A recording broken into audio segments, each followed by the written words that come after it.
One small step for man, one giant leap for mankind.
Hello. Good morning. Good evening. Can you hear me? Can you see me? Anybody home? Maybe, maybe not. Say hi to us if you are in the building. You know, you are in the building, you can say hi to us. Nice to see you. Good morning, good evening, good night, good whatever time it is in your location. God is good. Have a blessed day or blessed night or blessed whatever. Okay? Thank you so much. All right. So we are here for football. As usual, we are here for football. For the people from any team to come and have their voice heard. All right. So if you are in the building, you say hi to us and you give us some feedbacks if everything is working good your side. Probably. Maybe not. All right. So let's see. Okay, so let me say hi to the few people who are already in the building. Get in the comment section, call us. Also get in the poll and let us know who is the best signing so far in the Premier League, who is the best signing. The best signing so far, you do think it's Cody Gakpo or Trossard or whatever, you let us know. Okay, so Arsenal are unstoppable. That's according to you, Mr. Arsenal for life. Hello, boss, Mr. East Coast Philosophy. Wow. Good morning, Brian, my brother from Zambia, brother from another mother. Yeah, people. So we're here, huh? It's a good day for you. It's still a good night for me. But this is the time that you can get some traffic overseas. So you have to sacrifice your own time in order to be with your people, right? Hopefully the way we are cooking the transfer window, we perform well now and next season especially. Yeah, I hope so. I hope Chelsea can start cooking really. But listen, this is football. It's not just gonna happen all of a sudden, just like Football Manager or something. They need time. You know, you can buy whoever you want in the team. They have to understand each other. You have to create a system that can fit all of them. So, but yeah, we are in a good direction. Now we still just need to get rid of some players, you know, so the manager can focus on coaching and improving, because now we are all over the place. How many of them we have already? How many signings so far? 100 of them. 100 signings. So just because you sign players doesn't mean you're gonna make a team immediately. A team is something that will take time. So it is what it is.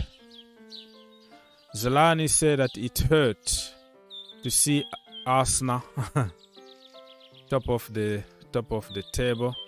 It is what it is. Let them feel a little bit of joy. For years now, I don't know, almost 20 years, they don't win any league. So let them have that feeling of winning something at least. Chelsea know how to win trophies, you know. They can feel they have Champions League, they have all kind of cups, the World Cup and even the league, the Premier League. They won it like 5 years ago, stuff like that. So sometimes you have to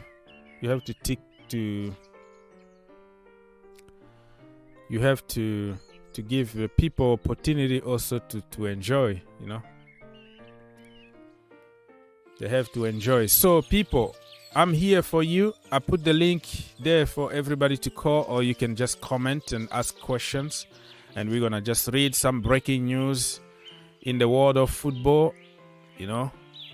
And we can even talk about the Premier League. Arsenal really won it late last night. Yesterday.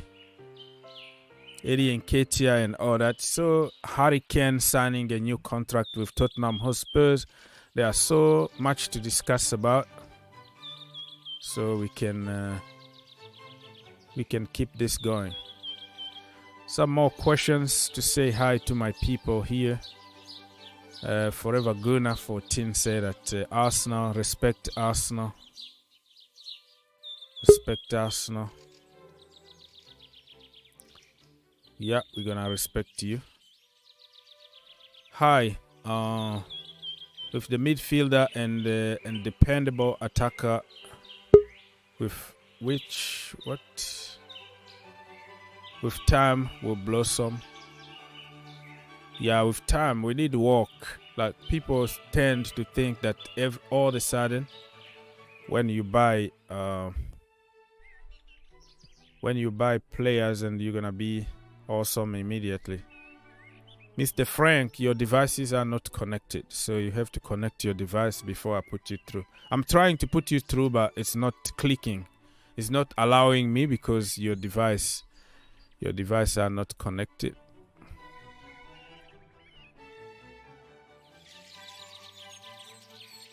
Yes, sir. What you have to say? Frank, we can hear you. You're frozen. Frank? Hello? Brother, disconnect yourself and come back. I put you through, but you're not saying anything. All right. So we're going to continue just reading some comment here. It doesn't hopefully be bounce back next season. It does hopefully bounce back. So Frank, you have to take yourself off the studio and come back because we can't hear you. Wake up after long sleep. Arsenal, wake up after long sleep. Okay. Trust Bowley. Next 2 seasons we're gonna be scary. All right. That is according to Brian. Nobody can stop Arsenal. Okay. This is your time, bro. This is your moment. Still a lot of games to play. 17, 18 games to go. Anything can still happen. But respect, that is your opinion.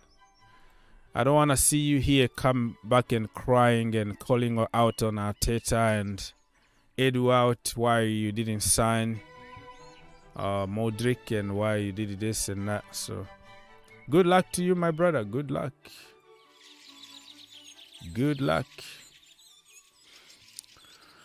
All right, so we have here Mr. Philosophy said that the season isn't over yet. There's still a lot of games to go. Yeah, I agree with you. No.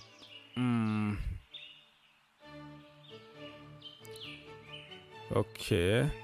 Let me help you out, my brother. Let me help you out. Goodbye. Let me help you out. We will smoke all the teams except Manchester City. Manchester City, I can even say the opposite. Okay, you are going to smoke Manchester City, and some unexpected teams are gonna smoke you. Watch. I don't see really Manchester City beating Arsenal. I don't see where that is gonna come from.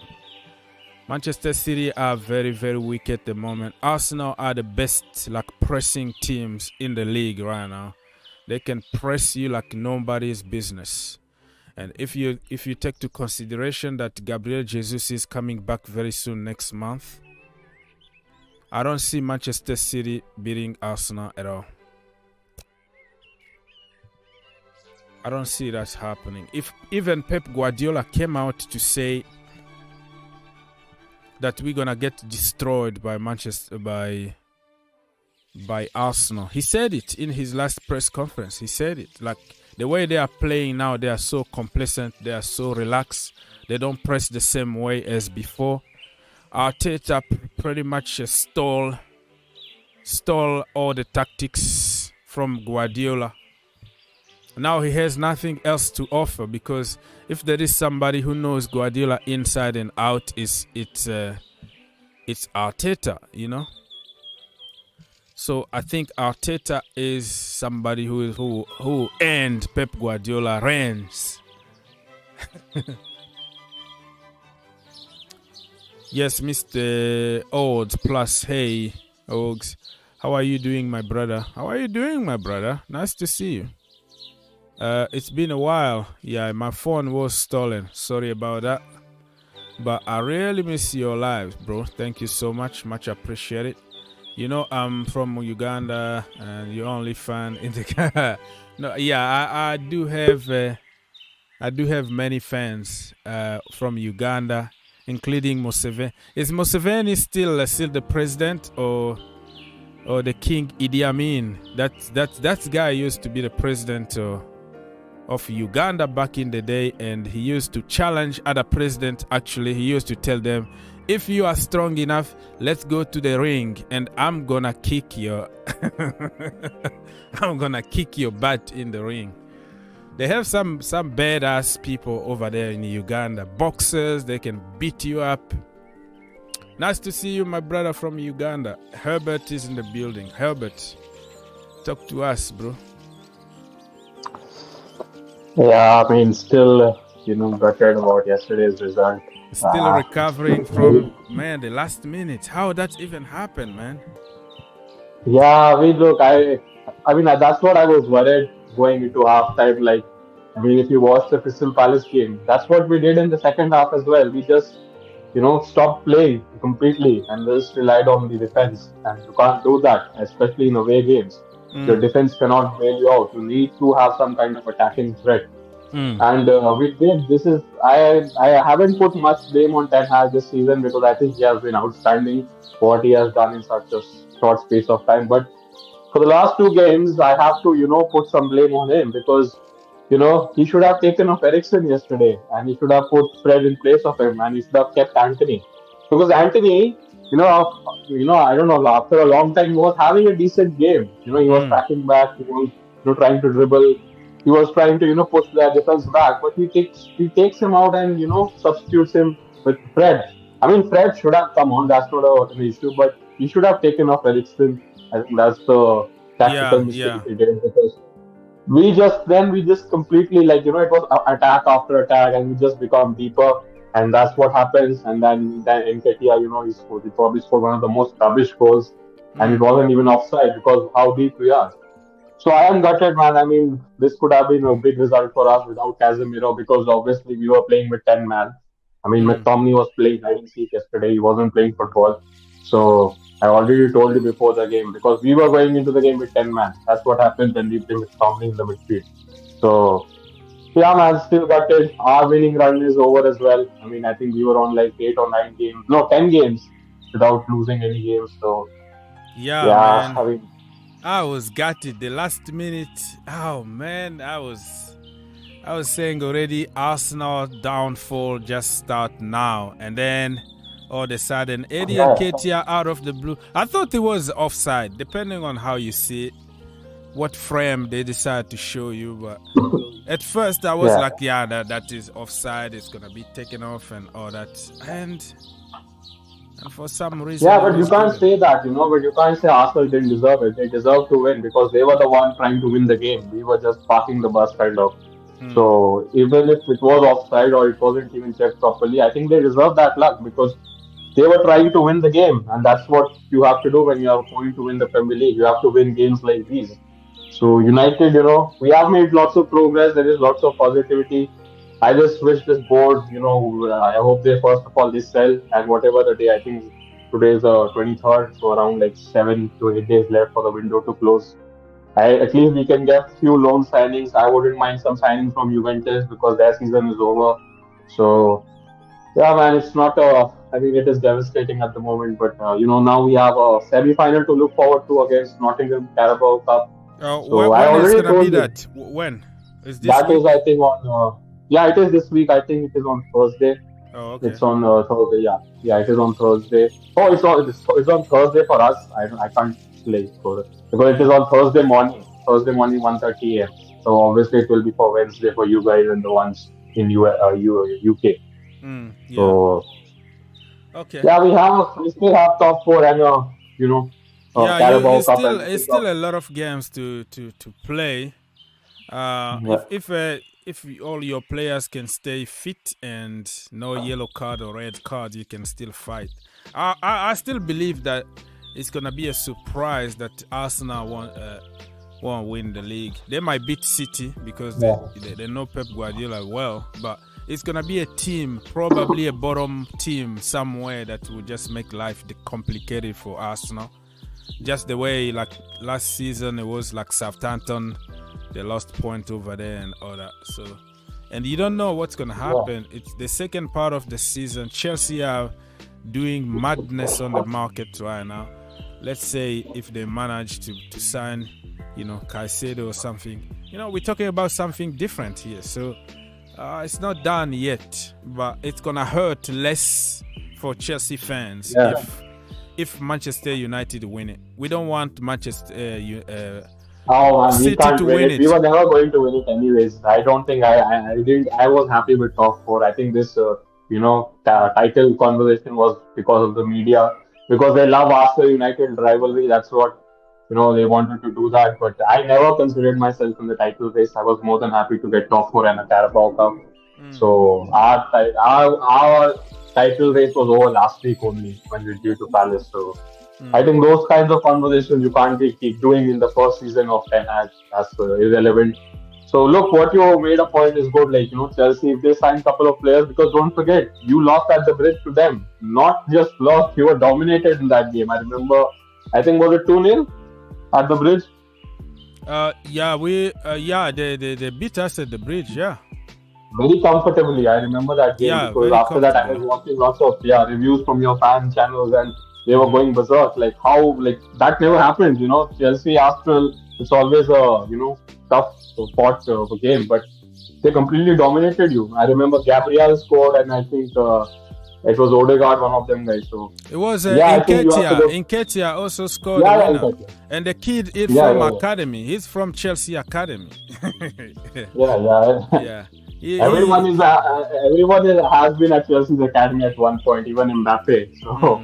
We really had the best academy in the world, but we just get rid of everybody. I don't regret for Nketiah, but I'm kind of happy to see that he's doing good. He's been really, really criticized a lot by Arsenal fans, and he was good, man. He was good. Yeah, he said he's not good enough to wear number 14. He doesn't deserve 100k. So that's what you got when you play people. You give them run-off games, you trust them, you play a good system, they're going to perform. And the same thing that we have at Chelsea Football Club for 3-4 years now, we've been playing different kind of systems, 3 at the back, people out of position all the time. But we want to kill players. We don't use context behind things.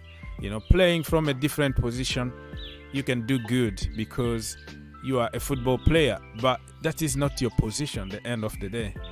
So those little things people don't really consider. It's always black and white on social media. No common sense, no nothing. It's always, you are good, you are bad, or it's always agendas. So watching Eddie Nketiah doing good after being criticized and kind of telling people to to be patient sometimes. Look at Rashford. Everything he touches now turned to gold. Unfortunately, yesterday you didn't win, but Rashford scored a beautiful goal. Look at him today. So Look, Rashford is capable of that. He can do all those kinds of individual stuff. I wanted to see, goals like what Nketiah scored. You remember the header, the first goal they scored. I think those kinds of goals are the best ones where you slice open the defense, you put in a cross, and the striker gets in between two defenders and heads the ball. So yeah, man. I was very impressed with Arsenal yesterday. That was probably the first time, in 10 years that I was, afraid of going to the Emirates just because how well they were playing. And they have improved so much, so much. Yeah. I, they are 5 points clear also of Man City. And if they beat Man City, I think it is at their place only. I think they have an FA Cup draw as well. That's irrelevant. But in the Premier League, if they beat them, I think that's the league done for me. I don't think they will lose after that. Yeah, I still have that weird feelings that it's still like 2-3 teams that can make life difficult for them, and City are gonna take advantage from that. Like Chelsea, I don't see us go there at the Emirates Stadium the second part of the season and lose. At least don't lose. At least get a draw, get a point from there, because they are way in front of Chelsea when it comes to the project. So it's not just going to click all of a sudden, but I think Chelsea are going to close the door this time and just be careful and get a draw or nick a goal or something. Newcastle United also are trying to make top 4, and they're going to play at home at St. James Park against Arsenal. Yeah. That also is going to be a hell of a game. I think they'll make top 4, man. I have a feeling about Newcastle because they are not in Europe. They are the only team outside Arsenal to lose only one game. And I think they have the best defensive record as well. So I think it's between United and Arsenal for that 3rd and 4th spot. Yeah. United and Newcastle, sorry. Yeah. Let's just wait and see. Games are going to come thick and fast right now, and no time to relax. I think the sprint is already on. Yeah. No more marathon. People need just to start picking up point, because otherwise it's going to be very difficult for... I think you are going to pick up some points next week, because I'm seeing your fixtures. You are playing Tottenham away. And we're going to play... I think we're going to play... First of all, we're going to play Fulham again. They've just beat us 2-1. Yeah, I'm talking about the big picture. Big picture. Tottenham. But Tottenham are Spursy. They're going to do the Tottenham thing. The first leg, the goal that Kane scored, even the VAR people came out to apologize for the wrong decision. Kukureya was pulled his hair down, and it's scandal. And the first goal shouldn't stand. Also. The second goal shouldn't stand. Everything was... That's what you got. It was Anthony Taylor. What do you expect from that guy? So... Yeah, with that game where they were handshaking, Conte and Tuchel, handshake. Yeah, handshake. Wow, that was epic to watch. So Chelsea, yes, we've been very poor this season, but also some of the decisions were just against us. Like there were a few games that we deserved to win, but somehow the decision went against us. But it is what it is. Let's just... I saw lots of improvement in the Liverpool game. You guys were very good. And I think, improvement because we were playing against a team who in our level, if that makes sense. Like we were playing like two clowns fighting each other.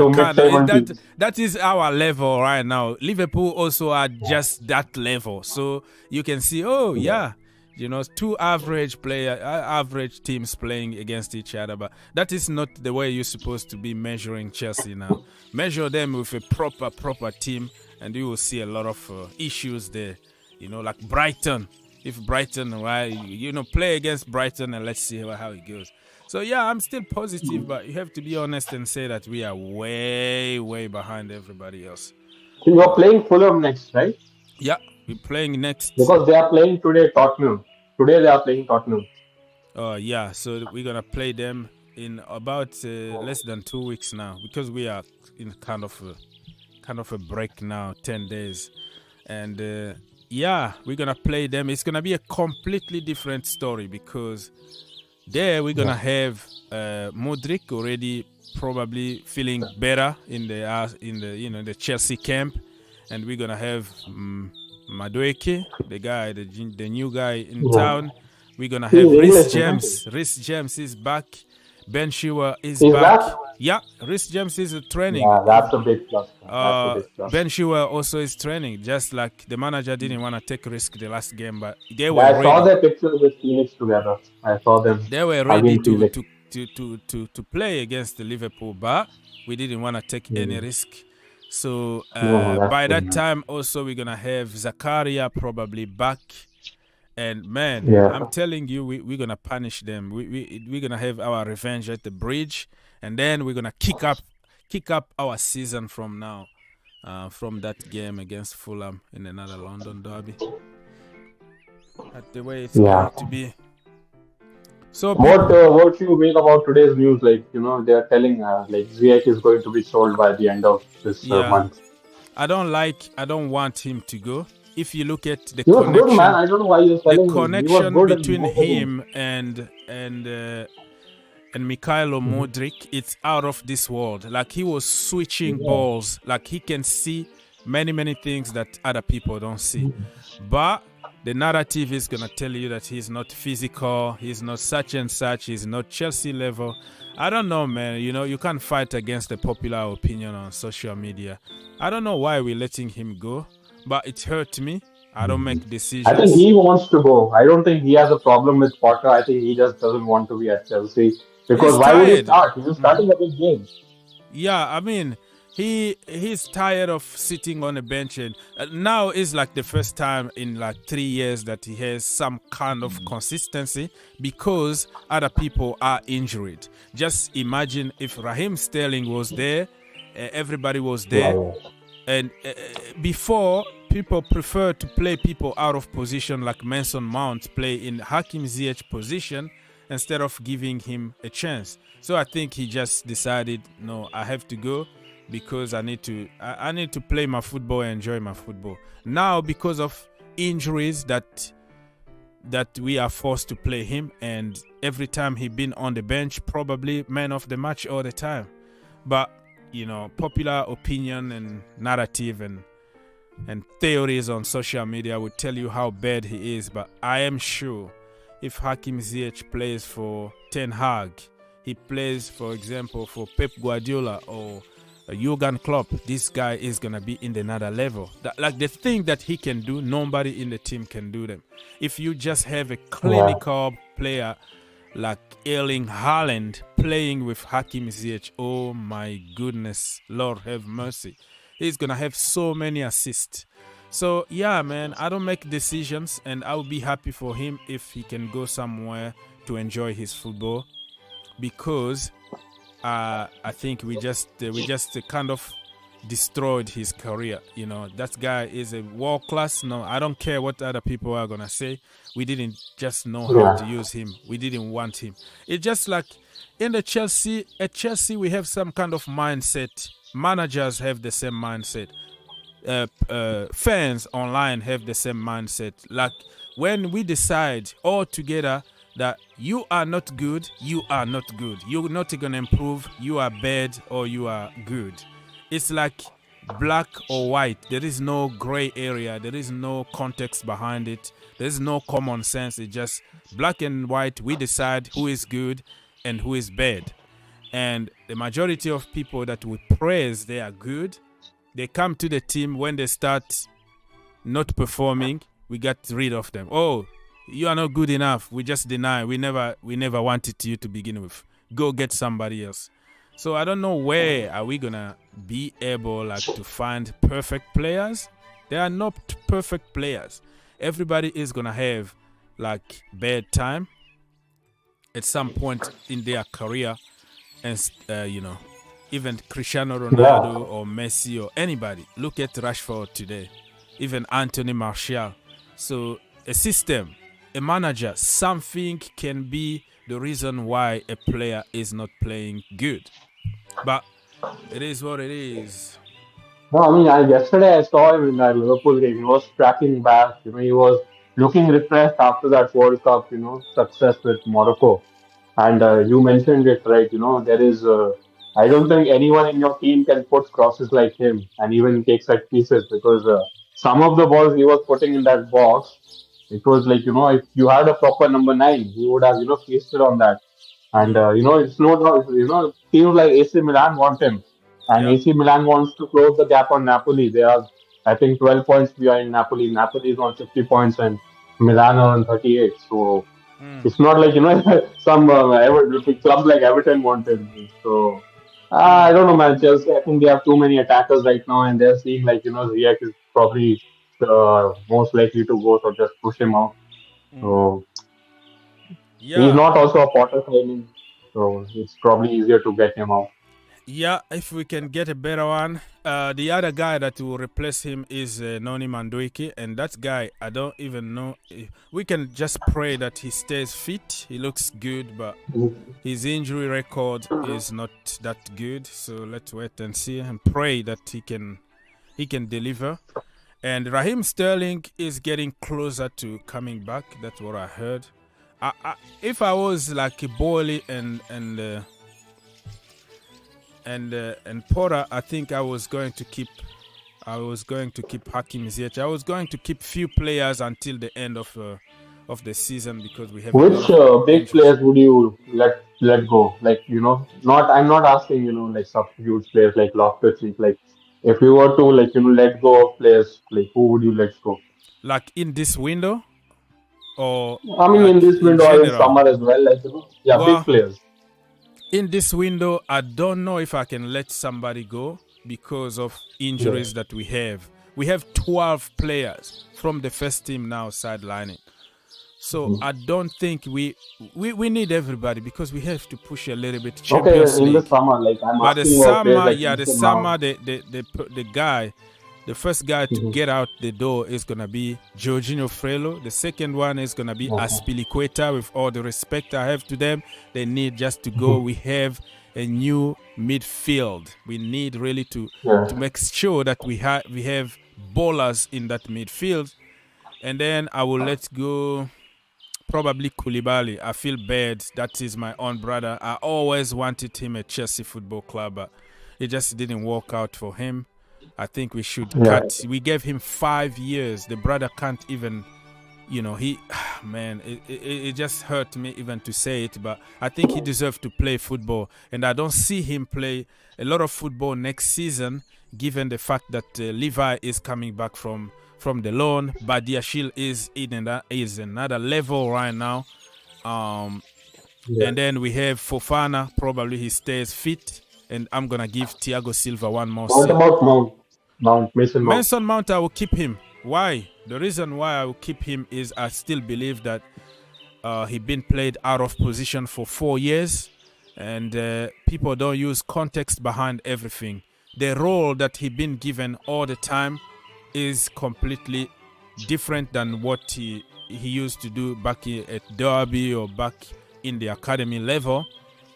I will give him the benefit of the doubt and try to play him as a number 9 and see how he goes with a better midfield. Like if Jorginho is not there and Kovacic is not there anymore, and you have Enzo Fernandez providing for our attacker, and you have Caicedo breaking the play all the time and helping defensively, our attackers won't have enough to do to drop back and try to search the ball for themselves. They will focus on doing one thing and one thing only, and you will see the difference. I will keep Mount.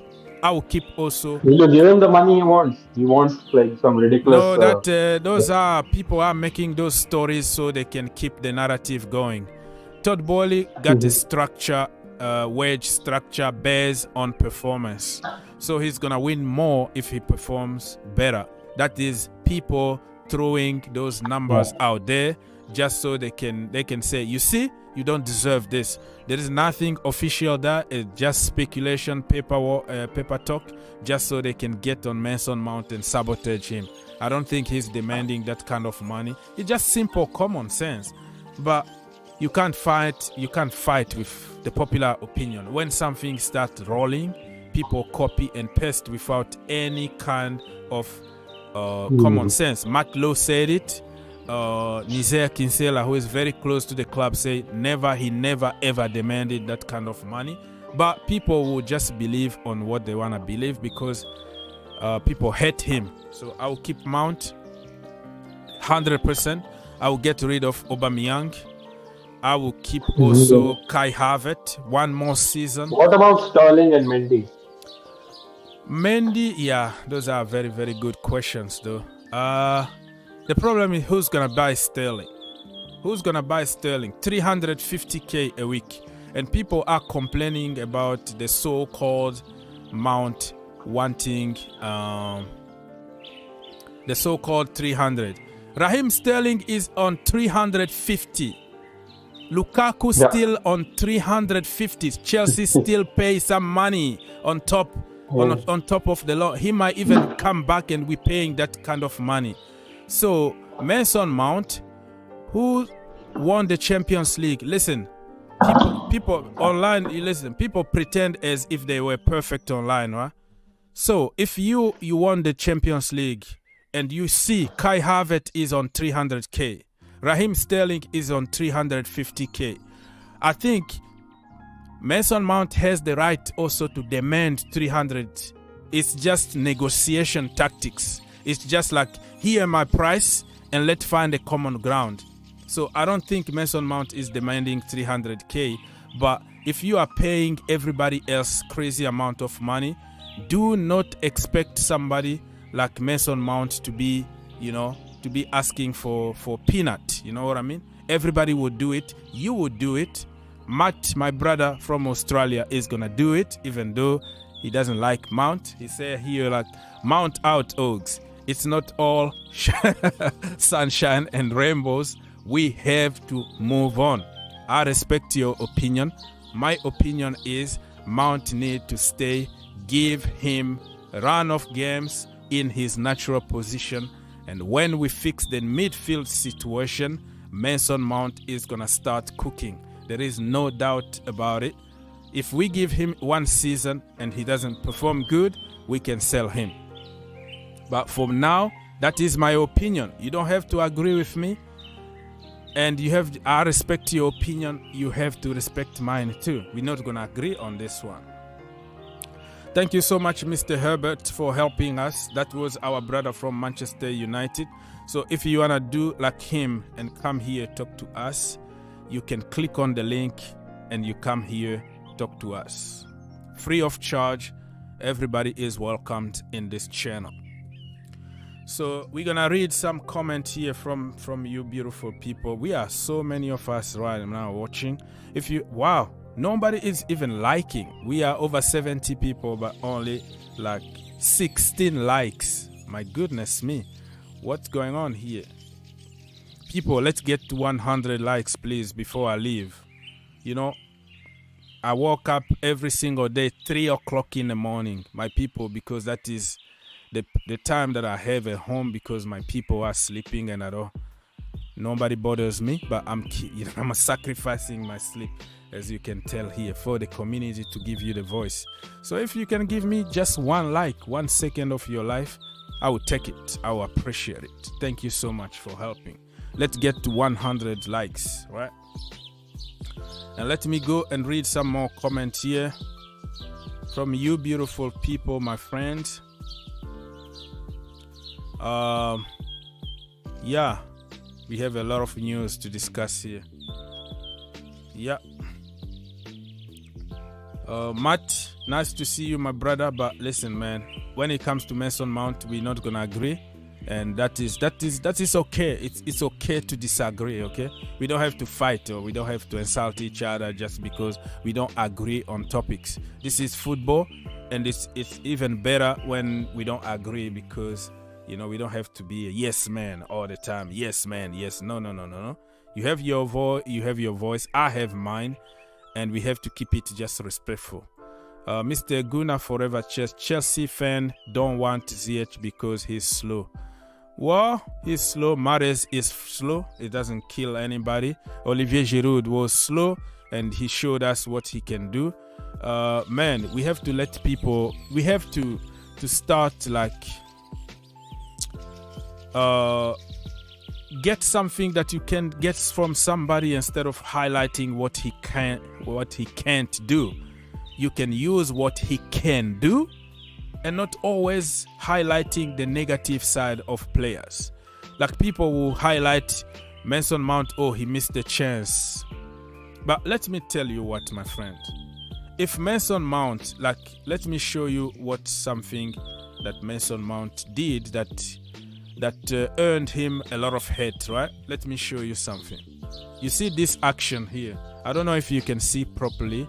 Let me change the background so you can see. Let me show you really what is happening here. Bam. Okay, so let's put it black, okay? The background black for now. So you see the action here, Mason Mount. This is where people wanted to kill him. So there are three possibilities here. He got that pass from Kai Havertz, and then he passed it to Lewis Hall. If he shoot, you see, there is a defender here right in front of him, and there is Alisson, the goalkeeper. There is no guarantee that he was going to shoot and score, okay?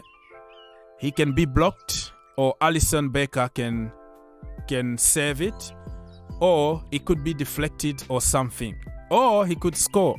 But he's on his wrong foot, the left foot. So what he did is pass the ball to somebody else.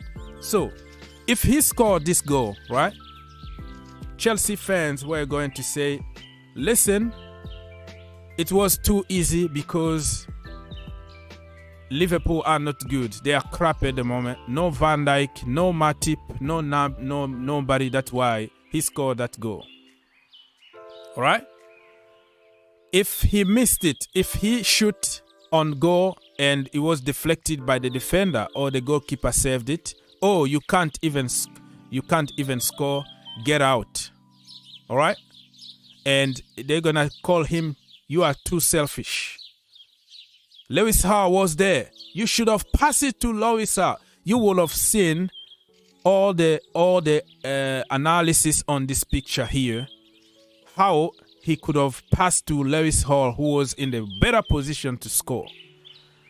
And the third option is he passed it to Lewis Hall, and they say you should have shoot and score. So it's always a lose-lose situation for Mason Mount. Nothing is easy for him. He scored a hat-trick. Oh, it was against Norwich City.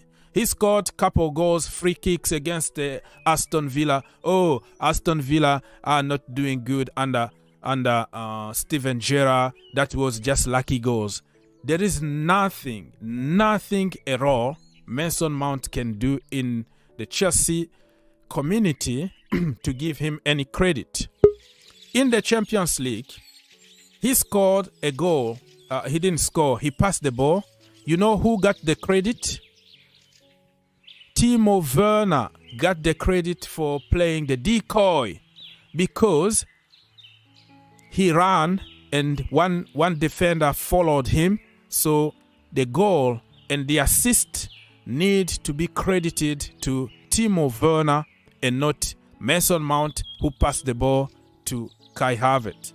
So we are not treated equally in the Chelsea community. So that's what I said. Chelsea community, they always highlight what players can't do. Chelsea community. Hey, Mr. Soft TV, you have a lot of background noise, so I can't put you through. If you can mute everything around you, I will put you through. So this is the problem we have here. Now, Hakim Ziyech is too slow. Why can't we just highlight what he can do? He can pass the ball like nobody's business. He's the only creative player that we have right now. And we saw how he's been very good playing with Mikhailo Mudryk and also with Joao Felix. So why are we going to sell somebody, the only guy that we have in the team that can create magic from nowhere? So they're going to tell you, oh, he's so slow. Oh, he can't dribble. Oh, he can't run. But the brother is putting a lot of tackles. He's defensively very solid at the moment. And I don't know why you're gonna call him not fast and you press Jorginho 24/7. Jorginho can't even run. He just stay in the same place and pass the ball to somebody else. But Jorginho get all the credit. But Hakim Ziyech somehow is not physical and he's not good enough for Chelsea Football Club. But people who can't even create one pass a season are praised all the time. So I don't get it, my brother. I don't get it. Yes, Soft TV. Hello, Soft TV. Hello. Yes, sir. What do you have to say? Good morning. Good morning. Where are you from? Nigeria? Yeah, from Nigeria, based in Italy. All right. So what do you have to say? Say the issue about Mr. Mount and all that. I believe the issues now is not about someone be hate or this one or whatever. I believe Chelsea, we have a lot of players, and if all those players, if they have someone that is challenging them in their position, even anybody that is not doing will be doing well by force. I believe we have a lot of players. The issue is when you play player today, say that player does not perform that well that very day, you try to replace him the next match. When you see that another person is about to take his position, believe me, that person will serious next time to play that week serious when it's opportune to enter field to play that is weak. So I'm also noticing the issues of this guy Kai Havertz. Yeah. Every day Kai Havertz play from A to Z, 90 minutes without the next. Even if he play well, didn't play well, the next time they'll still put in. We have like somebody like Abramovic and the others in our bench. They are just there looking. I don't know the reason why we should bring on those players without playing them. We just paying them for nothing without paying them. It does not make any sense to me. So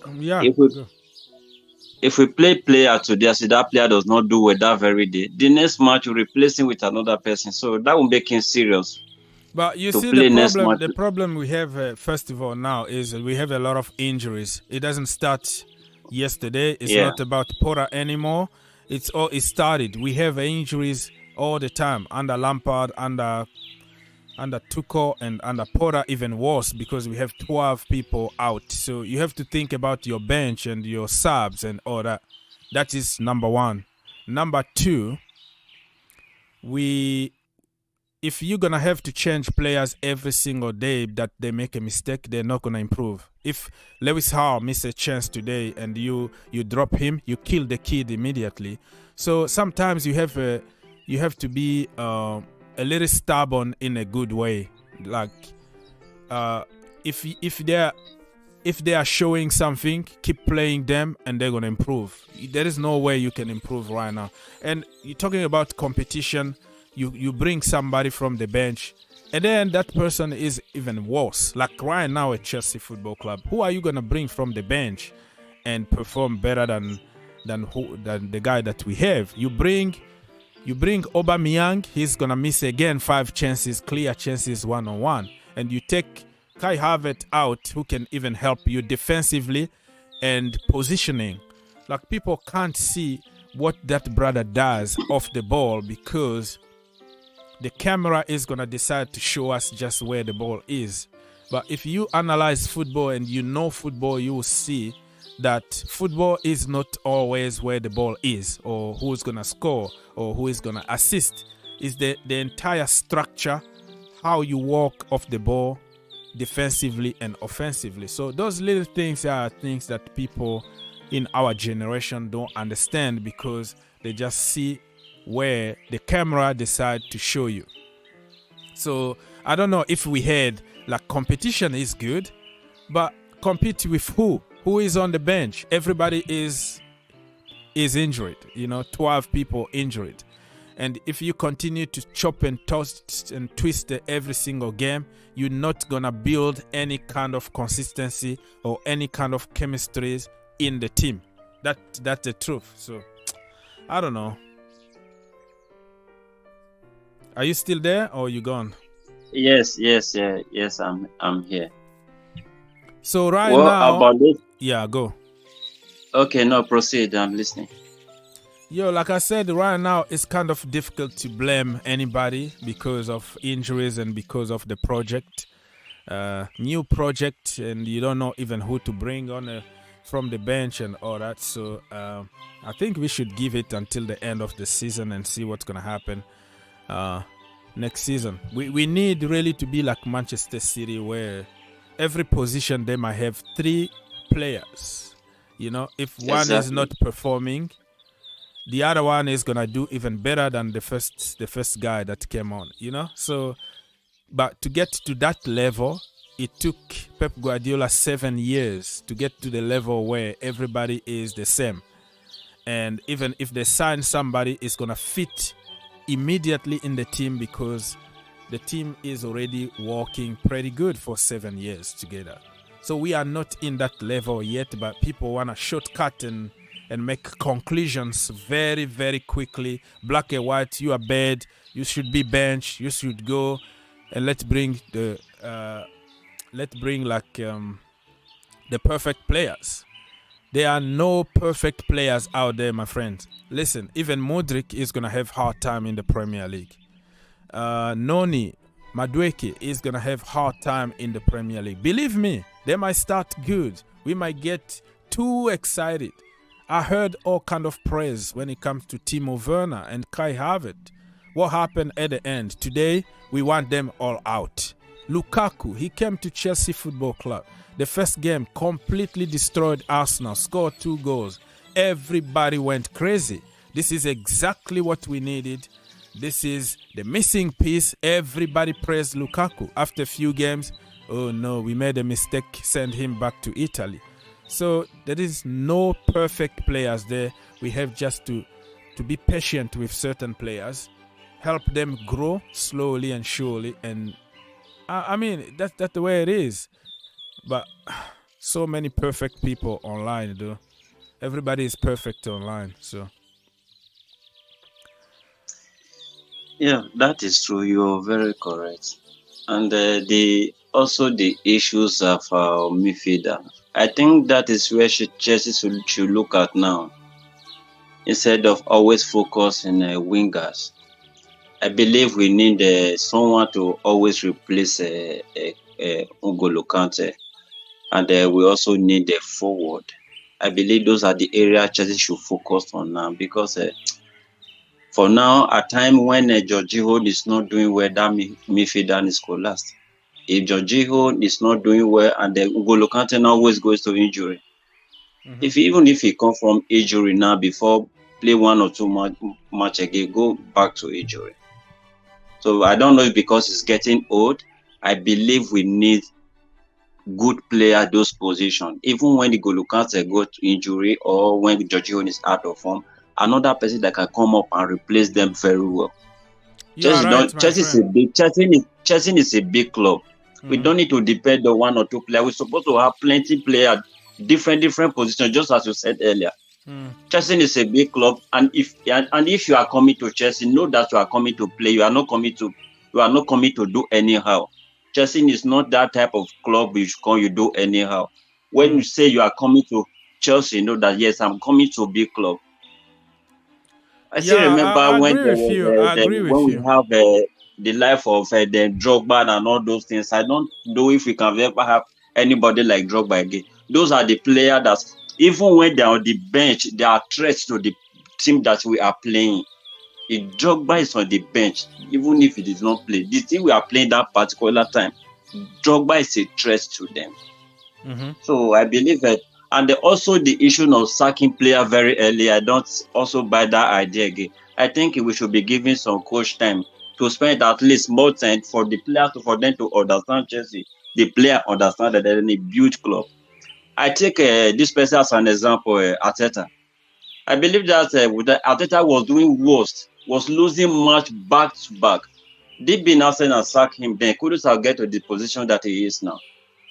Yeah. I believe by now, Arteta should open mouth and say that this is the player that I have, because the club believe on him now. They will give him that player. Yeah, so let me restructure this a little bit because there are a lot of topics that you mix here. So, first of all, you talked something about injuries to N'Golo Kante. He's getting older and we need probably competition in that place. I completely agree with you. I also think that N'Golo Kante is going to be fit this time 100% after that surgery because the brother needed a surgery like 4 or 5 years ago. We didn't give him any surgery because we gave him injection. We wanted him to save us.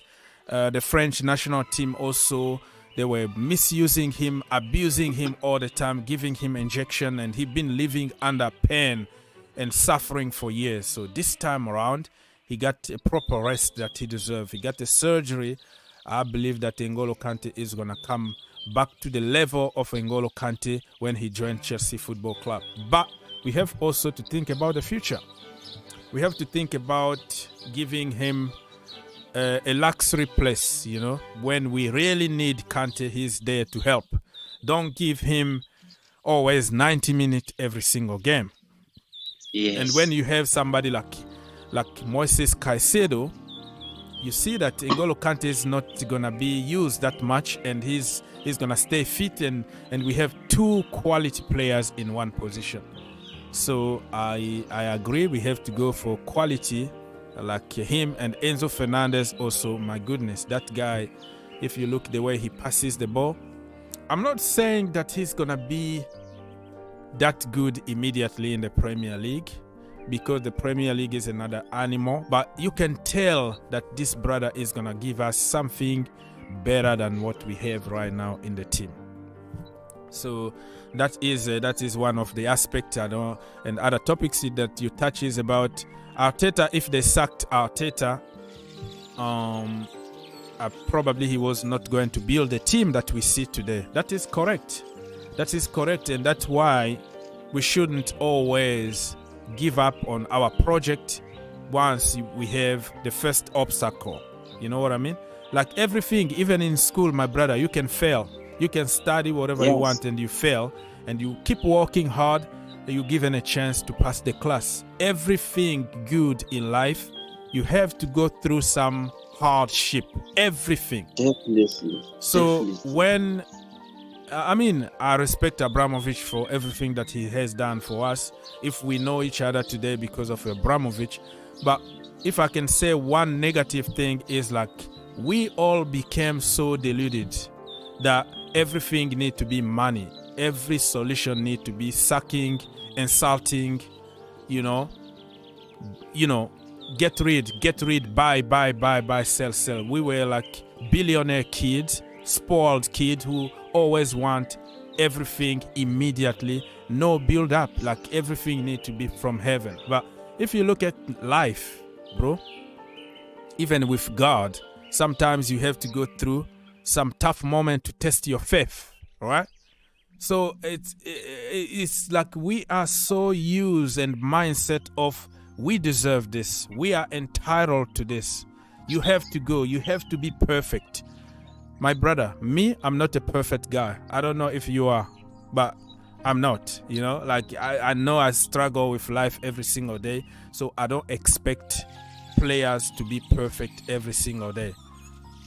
And we have also to use context behind stuff for people who are getting on Porter. First of all, I'm not very convinced about Porter, so I'm not a Porter guy or anything, but I'm giving him the benefit of the doubt because any manager in the world, Pep Guardiola, bring whoever you want, Sir Alex Ferguson, bring whoever you want, 12 players from the first team injured, you're going to struggle. Bring whoever you want. So I'm using context and common sense and giving him the benefit of the doubt. Not necessarily that I'm a fanboy, but let's give some times to certain players and certain managers and see how it goes. So let me read some comment here from YouTube. Thank you so much for your participation because you are helping to keep out. Okay, people, so if we can keep on liking, it's gonna help us. If you can help your brother get 100 likes before he leaves, he goes back to to sleep. Hey, Mr. John Hand. Mr. Hand, nice to see you. Thank you so much for liking the video. Much appreciated, my brother. Much appreciated. Yeah, people, let's do it, man. Only one click away. Why is so hard to click that like button? Let me read some more comment here on YouTube before we continue. Munaisa, we don't need a forward. We need what? We need another right back who can also play as a right center back. Okay. When a midfielder who can make passes, defend, and finish from outside the box. Yeah, correct. We need somebody who can help us even with scoring goals, especially somebody who can play progressive football. You know, put those balls in the box, man. Anything can happen. I don't know why we are so afraid of putting balls in the box. Our midfielders are just very, very limited. So yeah, I agree with you on this one. People, let's continue liking. We are getting there. Let's get to 50 likes and then we can go to 100 likes. We can do it. Yes, we can. Yes, we can. Yes, we can. Some more comment here. If we are building for the future, then Enzo and Caicedo will improve us. Yeah, I agree with you. Kuala King, my brother from Kuala Lumpur, said that everyone knows we need a creative midfielder and a number 9. Jorginho should be sold. Moises Caicedo and Fernandez, Enzo Fernandez, you mean, would be a great deal for Chelsea. Yeah, man. Can you imagine if we pull out that deal? Oh my goodness. Oh my goodness. I'm at a point where if we get Moises Caicedo, right, and we get Enzo Fernandez, I don't care if we get a transfer ban. I don't care because we already have a lot of players, young players that we can develop. We got 2 windows ban. It's okay. It's okay for me. It's okay. Let's get a ban and let's just break the bank and bring them all. Let's find a way to have a great midfield. What do you think about Graham Potter so far, his pros and cons? I already made a video about pros and cons of Graham Potter, my brother. This is going to take us like 2 hours explaining. So far, he got the benefit of the doubt from me. The only issue that I don't agree with him is like the decision making, playing people who don't deserve to be on the pitch, but based on their names or their passport or whatever. Favoritism. I don't like people who use players out of favoritism. Use players out of merit. If you merit, I don't care how old are you. I don't care where you're coming from. You deserve to be on the pitch. There were like games that what Raheem Sterling is doing on the bench or on the pitch, what Mason Mount is doing on the pitch, okay, what Jorginho is doing on this pitch when you have Dennis Zakaria sitting on a bench, you know, decision making like that, like he doesn't have real balls to decide, you know. And that is the difference between him and Arteta. For example, when Arteta took over, Aubameyang out, Ozil out, Guendouzi out, you know, I want him to be able to say, you know what, this is a new project. I'm not going to get sacked. Let me take some risks. You're not performing. You are out of the team because we have options. Not now because he has like 12 injury players. But, you know, when he started, we had options from the bench and he decided to keep Jorginho on the pitch for 96 minutes. And he will bring somebody like Chukwuemeka for 2 minutes or 3 minutes at the end of the game. So decision making so far, I'm not convinced, but he got the benefit of the doubt.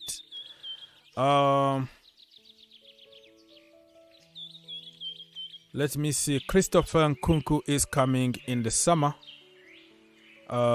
Guys, in my view, we don't need a traditional number 9. We need a fluid front line. That is from 10, 7, 11, and false 9. That is your opinion, and we are going to respect your opinion. For me, I still think that at certain games, you need a proper number 9. You need a target man, you know? Because if you look at even Pep Guardiola and Jurgen Klopp, who never played with a traditional number 9, they understood that sometimes you need them. Pep Guardiola went to buy Erling Haaland, and the rest is history. And Jurgen Klopp bought Darwin Núñez, even though he hasn't really performed to the level people were expecting. But you see what I mean? Like, people are going back to the traditional number 9. So there is nothing wrong by having options instead of being so predictable.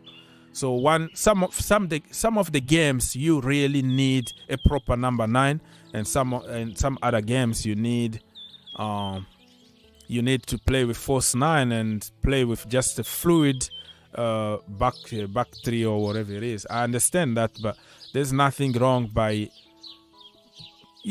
confusing the opposition. They don't know what you're gonna do, And if you have a traditional number 9 like Erling Haaland, and you have Hakim Ziyech popping those balls, and you have Mykhailo Mudryk popping from the left-hand side, and putting those killer passes in the box, probably a proper number 9 might help. But yeah, I understand your point here. My people, this is the link here that you can join us. It's free of charge. You can just click on that link and join us right now and have a conversation. So I'm waiting for your calls. I am also waiting for your comments so we can keep this discussion going. And I am going to leave when I don't have any engagement or people are tired. You know what I mean? I'm going back to sleep immediately after this. Okay, so if you see here, just some. I made a video already about it, my people, on the Green Turf YouTube channel. If you haven't followed your brother here on social media, what are you waiting for? I always follow people back. I don't have any ego. Always follow people because we are all the same. Nobody is bigger than nobody here, right? Let's grow the community. Follow me here, Green Turf, social media, YouTube channel, Instagram, and also Twitter, as you can tell here. And listen, I support Mason Mount. You don't have to agree with me. We have just to respect each other. I think the critics about Mason Mount being really, really unfair so far, and based on nothing to do with football anymore. Because if you see some people wishing him to get a deadly disease so he can die and leave Chelsea Football Club, some people say he needs to take like the worst injury possible. I don't want to even repeat that, but it's just so evil. How can a Chelsea fan get to the level of wishing somebody to die in order to leave your club? And how the hell this club became your club and not Mason Mount clubs? He started at Chelsea since the age of 6. So regardless if you agree with him or not, if you don't want him or not, you don't say those kind of things to another human being, because you are not perfect too. You're gonna get sick one day and you're gonna die, and you are wishing a human being such horrible things just because of football. This is something that you have to check yourself. And the majority of people who are insulting and wishing him death are the people who go to church every Sunday, right? They are all good people. Oh, I don't want a discrimination. I don't want this. I'm a good people. But what you doing online to other people, remember, what goes around comes around. It's going to come back to you one day. I've never seen any player get such hate for just a game of football, for kicking a freaking ball. You know, I don't know when you joined Chelsea Football Club as a fan, but this kid was there since the age of 6, and all of a sudden the club become yours, and you want him to die so your club, so you can continue with your club. How a football opinion need to get to this point of toxic and evil and insult 24/7, it's just beyond me. You don't do that. You don't do that. We don't have to agree on everything. I want him to get benched. If we sell him, it's not my problem. But you don't really do that to a human being. This is just evil. Pure evil. So this is my page here on Twitter. And if you follow me, I will follow you back. Like I said, I don't have any ego with anybody. And like I said here, okay, I see many people now are insulting Mason Mount, insulting whatever they want, out, just for business reason, because they want to have likes, they want to have subs, they want people to agree with them, they want money, they want clicks and all that. You know, it's for business, because right now if I make a video insulting Mason Mount, you know how many views I'm gonna have? You know how many subs I'm gonna have? You know how many people are gonna send me super chat? But people, listen, not everybody is supposed to sell their soul to the devil for just to insult and be evil to another human being. We don't have to agree. We support Chelsea Football Club, and some people, if you can't support us during this hard moment in the Chelsea history, just don't pretend to support us when we start winning games, because we're going to start winning games. We're going to start winning trophies again. Mason Mount is going to improve. All the players that we are insulting right now are going to improve. Don't pretend. Don't come back and pretend, oh, you know, this is what I'm talking about, and oh, Messi Mount and all that. Stop it, man. Just stop it. David, what do you have to say? Hey, man, I'm happy to hear that. And yeah, I've been listening. And of course, I know when the system is broken, you know, it breaks everyone, you know. Mm-hmm. The players themselves are broken. The system, the management, the fan data is broken. So you can say, sometimes, of course, I don't wonder when people come up, you know, with lamentations, with the mourning, you know, it's due to pain, right? Uh-huh. So it's a time to encourage each other. It's a time to listen to how some people are mourning and lamenting, you know. It's too much pain in a way. Just like you say that Chelsea has been a rich man's kid, Mm-hmm. you know. Give me the other one. Give me the other one. Yeah, we feel entitled. We have an entitlement, like entitled mentality. It's like I deserved it. I deserved it. Hey, sometime work, man. Do some hard work. You know what I mean? Give me this. Give everything for free. Sometimes in life, you need moments like this to build your faith. Yeah, you need to break and build, right? Yeah. And of course, during breaking, you know, some people are not happy. You know, so breaking is painful, right? Mm-hmm. So I like what we are going through, because I believe there is a time to smile, you know. And a time to cry. Even the Bible says so. The Bible says there's a time for everything in life, my friend. Nothing is rosy all the time. Yeah. So it's okay. We will allow everyone, and we will allow to hear and to listen to every narrative and every theory. Why? Because it's pain. It's pain, and it's now if people can have that kind of pain, what about the one who is putting in money?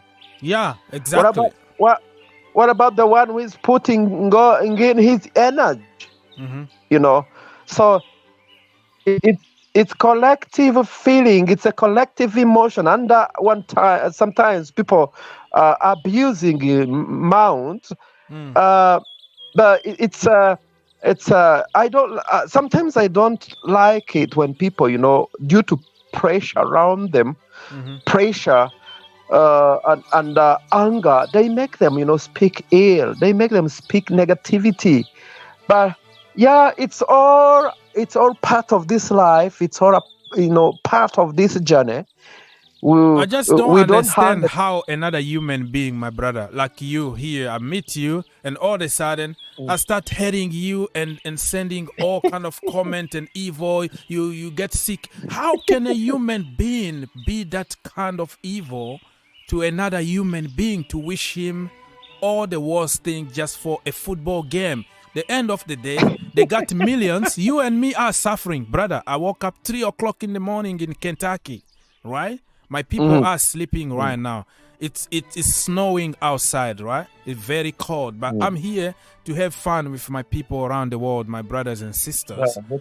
And Mason Mount now, he plays football. He got the money. Money is going in the bank, right? The guy is so rich. How can I be possibly jealous of the guy to the point of wishing it? He's getting money and I'm just hating people here. For what reason? It doesn't make any kind of sense. What are you going to get from that? What are you going to get from that? I think sometimes it's being foolish, It's being foolish. Why? Because we act. We act before we think twice, right? Mm-hmm. At the end of social media don't act anymore. They don't think anymore outside the box. It's about reaction. It's about getting amount of support and likes and engagement. So the more your topic is controversial, the more you insult people, the more famous you become on social media, because that's what people want to hear. So even if you have to sell your soul to the devil to tell people what they want to hear, you do it for money and selling your soul. That's what is happening, brother.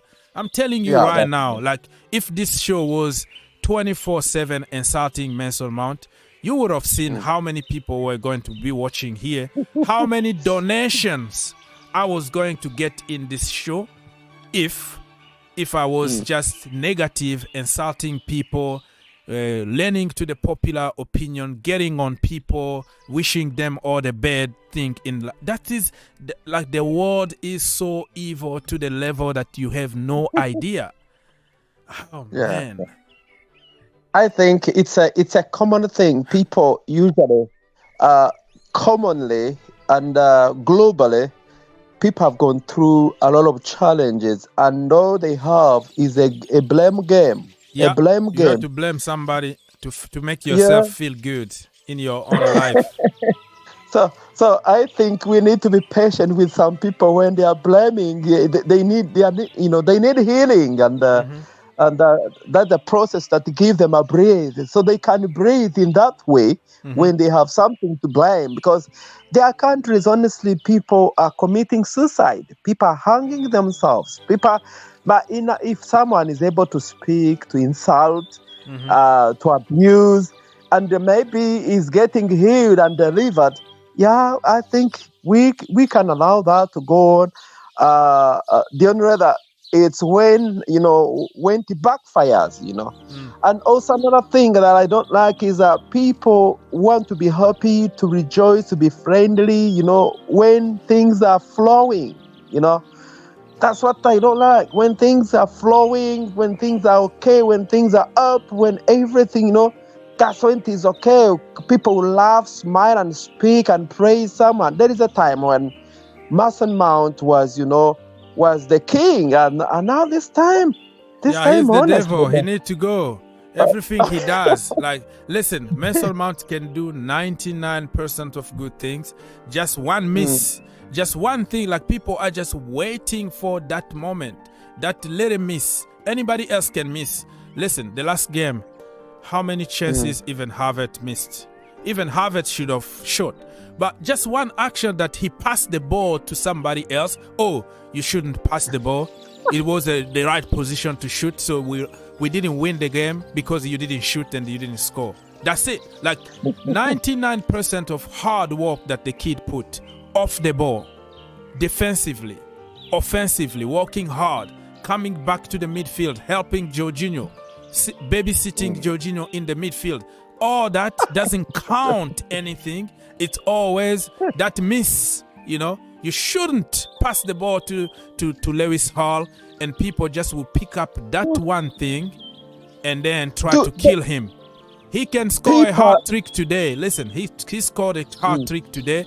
It's always the opposition was weak. Oh, their goalkeeper is awful. Oh, their defense, they are not. So we give credit to the opposition and not to Mason Mount. Mason Mount have an assist in the Champions League final. Oh no, because of Timo Werner was running the other way and took one defender with him. That's why the pass happened. So it's not Mason Mount pass. It's Timo Werner who ran away from the goal. That is the reason why we scored. It's always something evil. I don't get it. But I don't get it.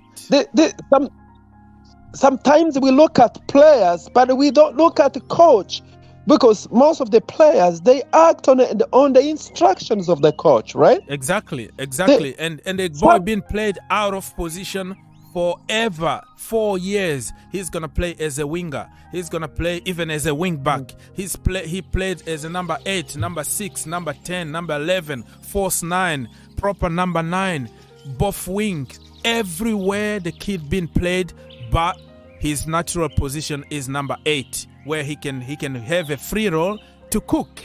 But all that, people don't use any common sense. They just use narrative, copy paste, black or white. You are bad, you are good. Get out my club. Do you know that number one, to be on pitch, you have to be in agreement with coach's instructions. Failure to do that, you may keep on the chair. So when someone comes in, it means he has to comply with coach's instructions. Exactly. But now when it comes to the fans who don't know what happens inside the room, the dress room, now we just judge according to what we see.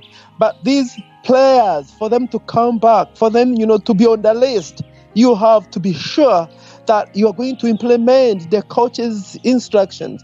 And the mere fact that these same players come back, this can tell you that they complied with the coach's instructions. Exactly.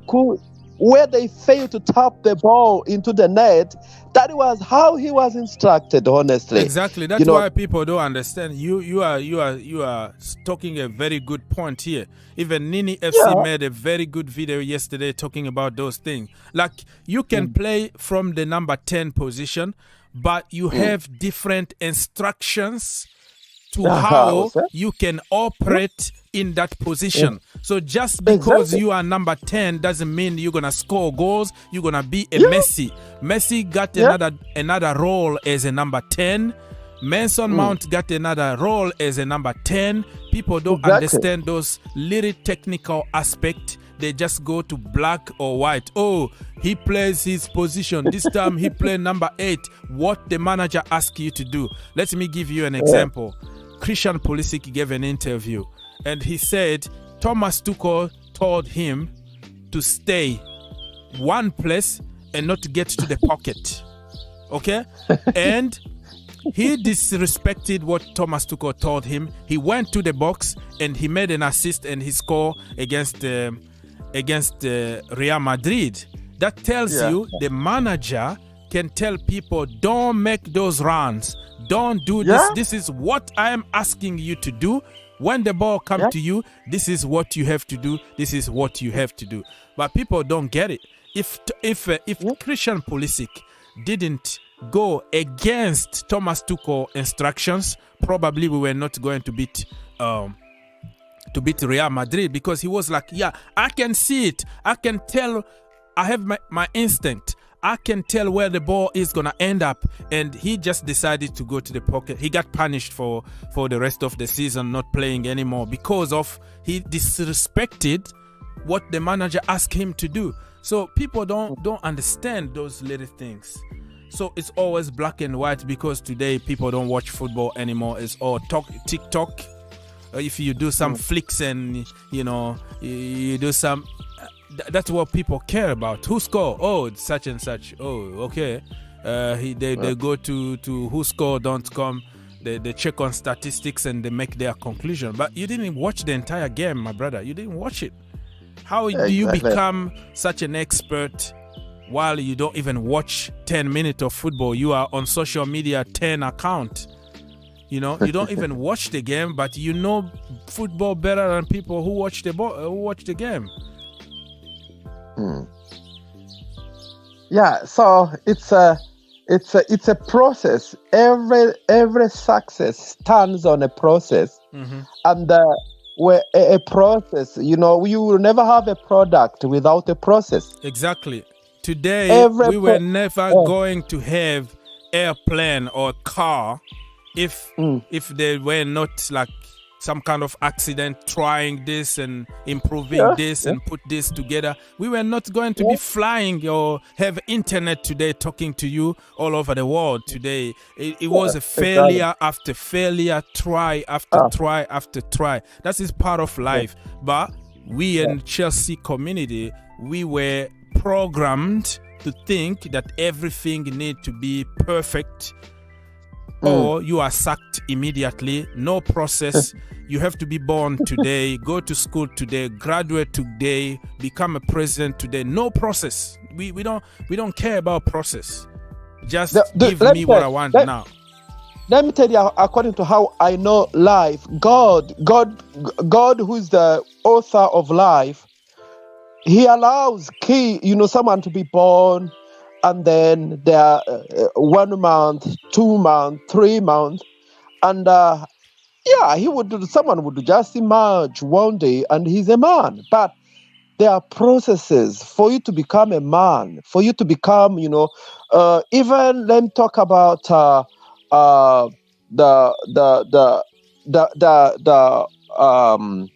rockets, those who are going to Mars, those who are going to the moon. Yeah, that's a process. They are failing, and billions, they are crashing billions, and look at what can I say? There's something I just wanted to bring. Okay, now look at the Arsenal. Arsenal.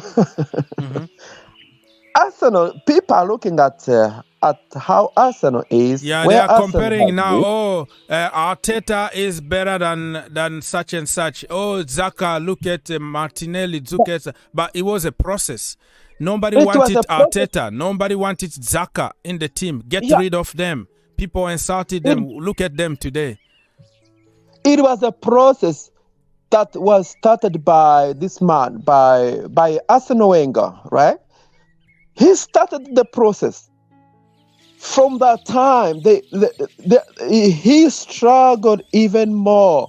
When this man came in, Arteta, also he had to build on what was already there. That was a process that was so painful. When he was being beaten left and right, no one said anything. But now people are worried. People are, are looking at that. They have forgotten what this team has gone through.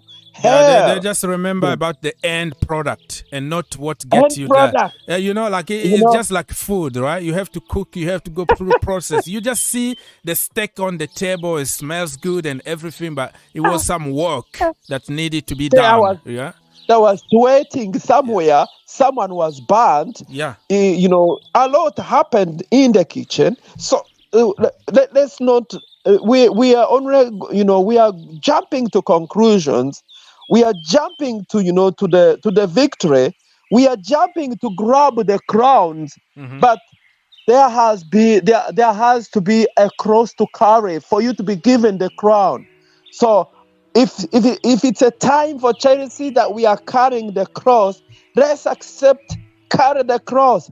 And there is a time when we shall be, we shall be crowned, and we will not remember this. And actually, I can see we are getting something. I'm telling you, with these new guys that have come in, I'm only bothered by the previous guys. They may infect them, That's what I'm, Like who? Who are you talking about?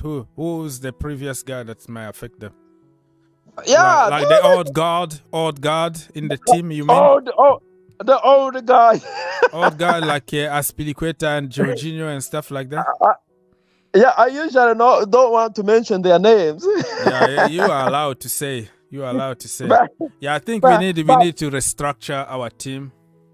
Yeah. But if the new guys are coming, and I would advise that let's get the Enzo. It doesn't matter whatever he costs. Let us get him. We need that man in our midfield. He's creative. Who? Enzo Fernandez. Okay. Enzo Fernandez. Yeah. Let's get that man. I've been linked heavily, according to Abola and other newspapers over there. They say that Chelsea still on it. Mr. Ike, Mr. Good Luck, you are back again. Yeah. Where you been, bro? Where you been? Yeah, I've been at work, You have some issues with your mic. Probably you're still at work or something. Yeah, can you hear me? Some static kind of electrical noise around you somehow. I don't know. Are you using your earphones or something? Yes, I'm using my AirPod. Yeah, we can hear you, but still with some kind of noise behind. I think he's driving. Is he driving? No, he's at work. I'm in the office. Okay, quickly, what do you have to say, brother? I'm just here to get the good news. Are we signing Enzo? Not yet, but the news been trending on social media that Chelsea are not done yet, and the last minute they are going for him. And also keep your eye open on Moises Caicedo. So Chelsea are not done yet. Well, we all know that Chelsea is not done. We know that we're not done. We're not ready yet. We still not solve the problem of our right back and our midfield. So we're not even done. I think I'm still expecting at least three more signings. Mm-hmm. And whoever doesn't like it, whoever club that doesn't like it, that feel we're cheating and they're jealous, they could go to hell. Really. I'm sure they wish their owners are like ours. Anytime we get any owner, passes cash, any player we can get. One Arsenal fan was telling me, I'm scared of working at night. Chelsea owner might buy me. I'm like, wow. We're not even interested in people like you. So Mr. Ike, I'm just happy what's going on there. Mr. Ike, I'm not cutting you, but I am going to take you off. Disconnect yourself and connect again because people can't really hear you. I can hear you, but very, very difficult. A lot of static noise around you. So just disconnect yourself because sometimes you troubleshoot it. Just take yourself off, come back, and then everything will be fixed. Most of the time, it's just that. Thank you so much. All right, so Mr. Ike still at work, and he's going to call us and try again because he has some audio issues. Please call us if you have time. I'm going to leave in the next, 30 minutes or so. So feel free to call that link there. If you want to help your brother get 100 likes, it doesn't cost us anything. It's just one click away. I will much appreciate it. Let's do it. Double check if you haven't liked yet, so you can help us get there. And don't forget to subscribe to the channel. And we are here and every single day. So this is the channel for the people. Let me check on some comment here from people. His mic is okay. I see. Yuri Tillman. Yeah, Yuri Tillman is gonna be a free agent next summer, but I don't think Yuri Tillman is somebody that Chelsea really need. We need somebody who creates. We need somebody different. I'm sick and tired of one-dimensional players. I just wanna us to sign a proper midfielder. Hello? Yeah. Yeah, still the same. Yeah, what do you have to say, bro? Yeah. Much better now. I could still go out and come back again. No, it's still the same. It's still the same. All right. Then I'll go out and come back again. All right. I don't know. You can also disconnect your iPhone or whatever. Disconnect your earphone or your headphones and see how it goes. Perhaps he wants to himself. All right, people. So if we get Enzo, my brother, I will be good. I'll race. I'm telling you, I will be ready for anything. Yeah, I'm ready even to take the transfer ban.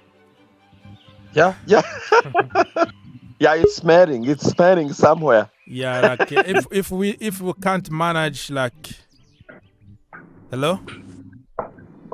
Yeah, hello. Yeah, now we can hear you. That's nice. That's good. I'm just excited with what's going on in Chelsea. I think at last we found out what our problem is. Because to be honest, we've been having this problem for over 10 years. And that's why we keep on changing managers. Any manager comes with their own philosophy, their mindset, whatever they have. But there's one thing that has been good with Chelsea. We have a winning mentality no matter what manager comes in. And so that's what has been pushing us through. But apart from that, we've been lacking chemistry, within our players. We're not as fluent. We're not flowing like the likes of Liverpool, Arsenal, even Man United, Man City. There's a chemistry lacking in Chelsea, and that's been for a long time. And so I'm excited what's going on right now. Is the chemistry we want. But you're not sure about the coach, right? At first I wasn't sure about the coach, but at a point me too. Hey, you don't have to agree with me. Even me, I'm still 50-50 about that coach. But I'm giving him just the benefit of the doubt due to the circumstances, right? I refused the coach. The first day he was brought, I refused him. Yeah, you didn't like him to come. Yeah. I don't blame you. Yeah. I am not convinced yet. Exactly. For me, at the point in this station, I was like Porter out, Yeah. And I didn't want him to go, but I wanted him to be uncomfortable on the seat so that he could start walking. Because it was like he was just so relaxed, like nobody could fire me. So I was like, Porter out. I wanted him to be out there so that he could start walking. There should be fire on his seat. Okay? And so at this stage, I could be able to see what is going on in Chelsea. To be honest, I said it several times in this channel. I have not seen any world-class player except Reece James in our team. Bunch of average players, and we're expecting them to perform, to be consistent day in, day out. It's not possible. So most of our problems are our players. The players we're getting in now are players who can spark, make a spark. Before the fire comes, you have to have a spark. There should be a heat. Yeah, but you, Mr. Ike, I think you know a good pastor somewhere in the world, in Nigeria. Can you get one at Chelsea so he can pray for our medical team, because we are getting injured like I don't know, man. We need prayers. We need a good pastor really to come and Yeah, but I don't recite and the proclaim healing. I really don't know any pastor who could do the work. And the break the power can do the work. I don't recite that. But the point is, even if they are fit, you could count one or two world stars, good players that can give you consistency day in, day out. The likes of Kante. If Kante was fit, we won't be having this problem. Yeah, I don't know any other player except Kante. Imagine if Kante was 100% fit. Reece James. Oh my God. And Ben Chilwell. My goodness, we were going to be having another discussion right now, Ben Chilwell is good, but Ben Chilwell is also 50-50. I'm talking about Reece James and Kante.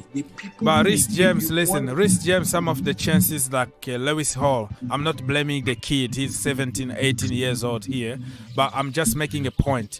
Like some of the balls that he received from that position and he didn't score. If it was Ben Chilwell, he was one of the most clinical players at Chelsea Football Club for the last couple of years. Everybody knows about it. So I'm talking about his defensive and also offensive work. Let's say hi to another brother who just joined us here, Mr. Musa. Yeah, brother. Yes, brother. What do you have to say? Happy to see us back. You are very far. We can't hear you properly. Can Okay, you? I'm here. I'm Yeah, now we closer can now. hear I'm you. Yeah, closer. you are closer now. Okay, let's go. I say happy to get Mudryk. Mudryk is like Eden Hazard. That is too soon. That is too We are soon to happy. say. We are happy to get that boy, but I hope that the coach can draw a better team, not team that keep putting the ball behind. This one game Liverpool game was so boring to me. It was boring until I was sleeping. I was sleeping. Our defender play the ball more than the young guys on the top. They want to attack, but the ball keep going back from Jorginho back to Thiago Silva. Thiago Silva to. It was so boring, you know.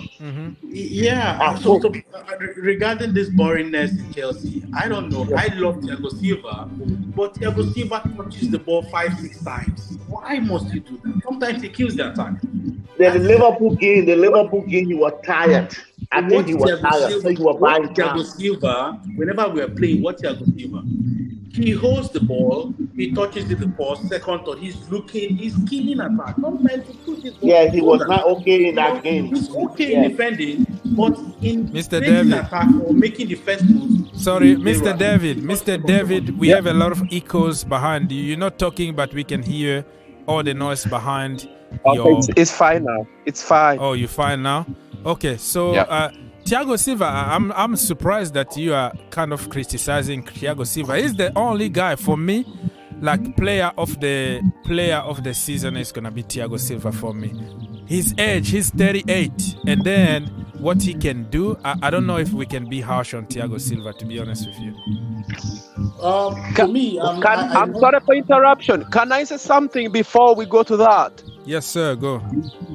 Yeah, one thing when Arsene Wenger was in Arsenal had injuries. Or more, you know, they were always, you know, they played a nice game, a nice match, but they were always, you know, they had injuries here and here and here. That was the most thing that, you know, that could not them.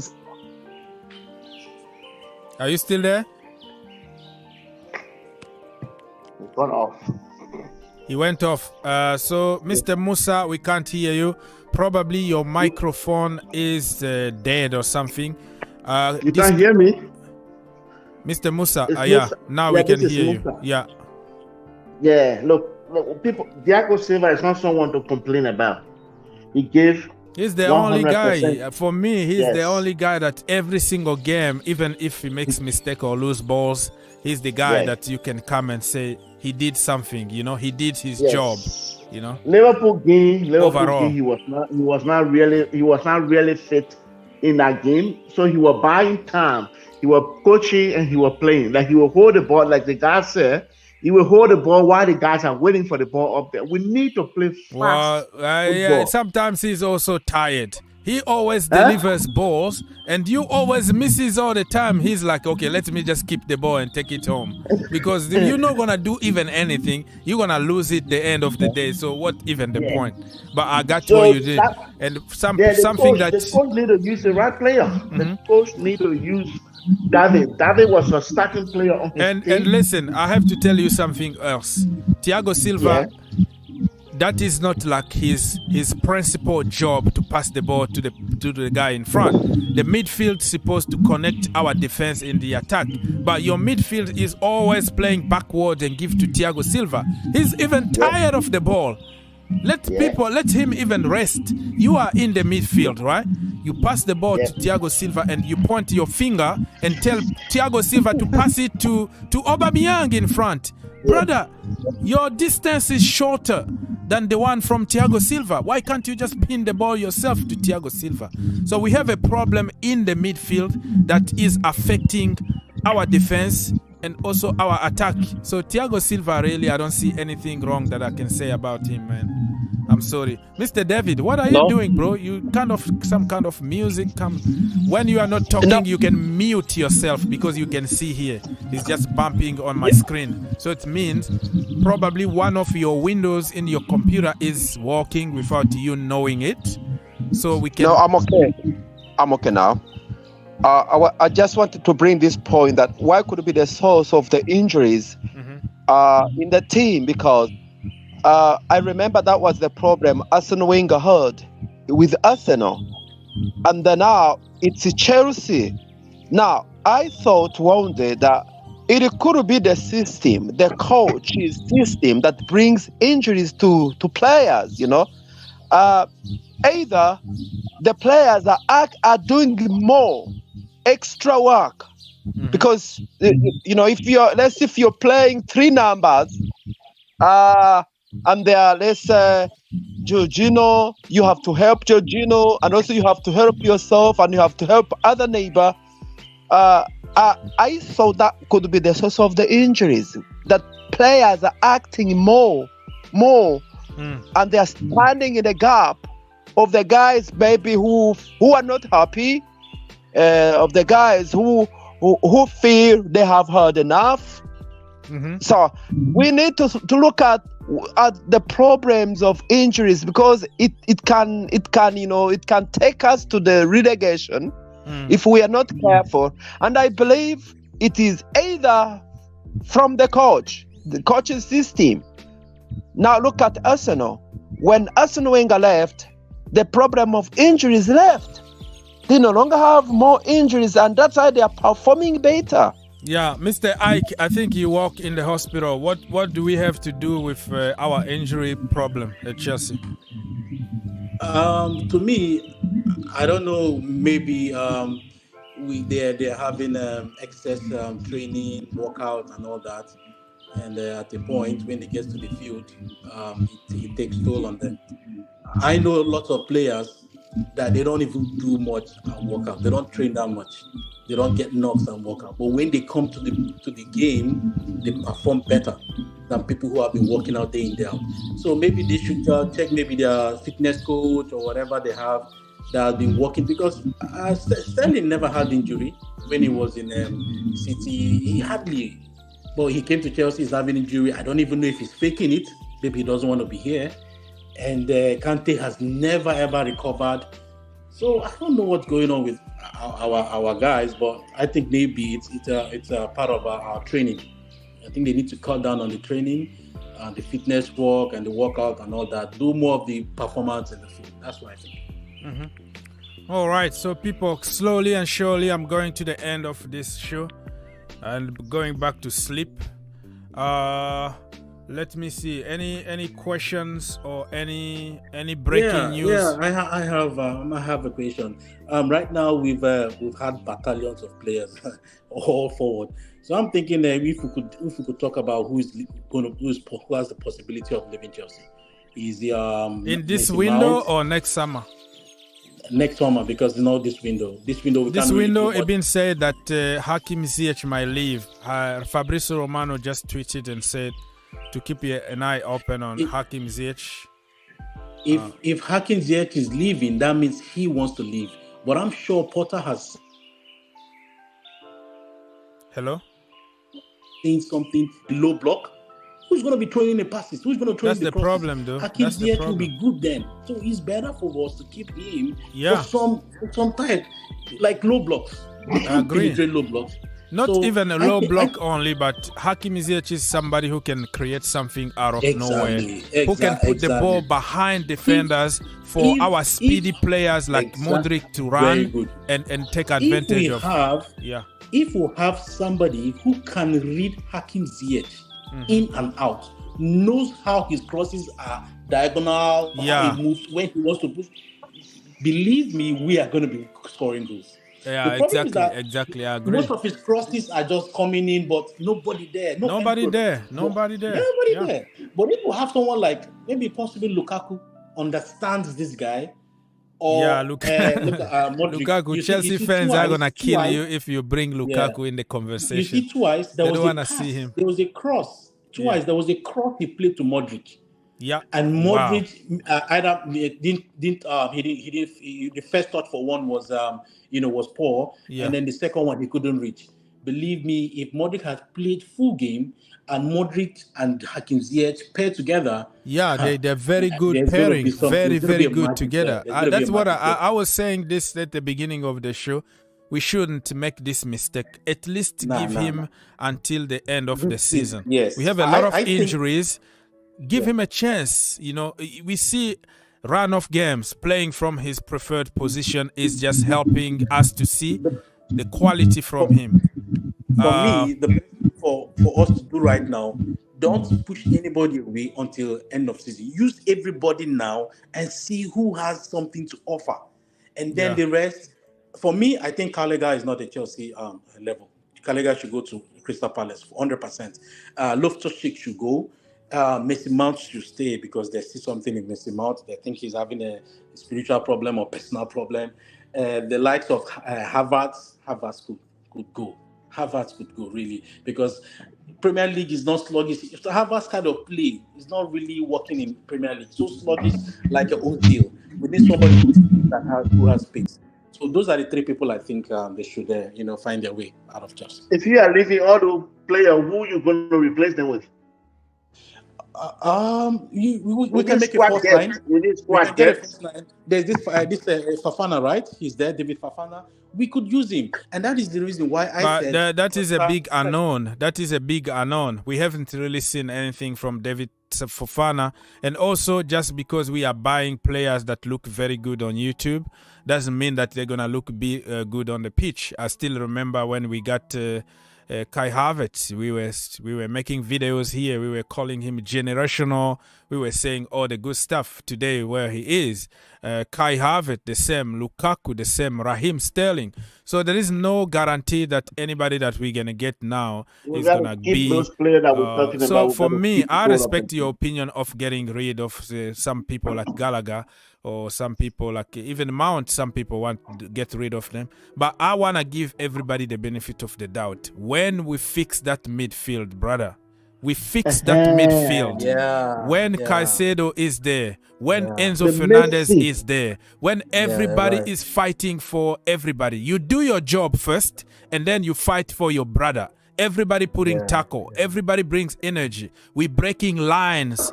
The midfield is connecting the attack and the defense, brother. A lot of narrative that we see today is gonna change immediately. You will see 100%. Us scoring goals. You will see people that were missing goals because we're gonna create even more. When you have a dead midfield that we have right now, you are going to blame everybody to try to defend, Kovacic, to try to defend whatever Jorginho. But brother, you will see the light. The light is coming. You know, we can see the light. And when we fix that, bro, you will see how those so-called deadwood in the attack are going to perform. Believe me. If I have my will, I will let Jorginho go. Kovacic, I'll keep him there for backup. I will let Jorginho go because Jorginho is two things he lacks in the midfield. He doesn't give the ball on the time that the player need to score. He gave the ball backward. Sideward, backward. So these are the things that killing our goal scoring ability. Yeah, so Mr. David, I took you off because when you are not talking, you're just making some boom, boom, boom, boom noise. It's so annoying to my ears and on YouTube, so I took you off. I told you one of your windows is open. The same time you probably don't even know it, but I can tell here. The noise is coming, it shows sign of something at your background, so it's just very annoying. So I took you off. Take yourself off and then come back and let's see how it goes. And just check on your windows, other windows in the computer, and then come back because I can't handle that kind of noise. Even when you are quiet, it's still just making the same kind of noise, right? Thank you so much. So we're still here for a few more minutes. Mr. Caller, what do you have to say? Hey, good morning, ladies and gentlemen. Yeah, we lost you somehow, or probably my fault or something. I don't know. Are you still there? You are muted. No, he's probably you are driving somewhere. Drive safely, my brother, and let's see if you're gonna come back or something. Ladies and gentlemen, we have to conclude this show because I'm sleepy right now. Let's go. Mr. Musa, tell us, Yeah, brother. empty your pocket. Tell us what's going to happen on the market or your wishes. I don't know. Market, Whatever I'm you want to bring hoping- on the table, go on. Yeah, I'm hoping to get Enzo Fernandez. And Yeah, I'm hoping Enzo to Fernandez. get Moses Okay. and Moses from Brighton. If we can get those two boys, Mm-hmm. and I think, we need a right back to help Rich James. Okay. If we can get someone. And I think that Chelsea, these guys are doing the starting, they are doing well. They are looking for young players and they are bringing in good talent. Mm-hmm. So we hope that they can get a midfield sorter. If our midfield sorter, we're going to destroy teams. We're going to destroy. I can see it coming. Yeah. All right. That is a very good conclusion from you here, my brother. Thank you for helping and see you next time, okay? Thank you very much. We're going to have a break now with Chelsea and we're going to come back in 10 days and hopefully we can have some players back from injuries and we can start beating teams. Mr. Caller. Hey, I'm sorry about that. I just wanted to give you guys an update on Uggs. Yes, he's been on this channel as of late, but he has another channel where he plans on going permanently to go live over there. It is called Soccer IQ, correct? Yes. Soccer IQ. If you guys could please go ahead and follow that button, subscribe over there. Yes, he has been here. Yes, he has been going live here, but this is only for now. This is to promote Soccer IQ. This is his channel, not mine. I'm trying to help him become... Yeah, because he's very shy talking about it. So thank you for helping. Yes. May you guys have a good day. Again, Soccer IQ. Thank you so much, my brother. Drive safely. Get home safely. I think you are driving, going to work or something. All right. So we're going to conclude this show with Mr. Ike. So we can let you go to work. What do you have to say? Empty your pocket. Well, I just want our Chelsea fans to be patient. Mm-hmm. I think Bowley and Graham Potter is cooking up something that will be very tasteful at the end. Mm-hmm. I know one of our problems this season is because of injury, and with time we're going to come over that. And just be patient and watch what's going on. I expect at least 5 players to leave the door. In this window or next window? No, next window, by next window. And I expect us to have at least 2 very good midfielders, the likes of Enzo, in Chelsea. So we can start, What do you think about Caicedo? I've watched his highlights, but I haven't seen anything that's worth 40 million. Yeah, he doesn't. That the money is a little too much. Yeah, 75 million is too much. But we are Chelsea, right? We show people that we can bully Arsenal. We pay over. We can go and pay 60 million on Cucurella. So now don't blame anybody, bro, but ourselves, because people know that we have money and we are desperate.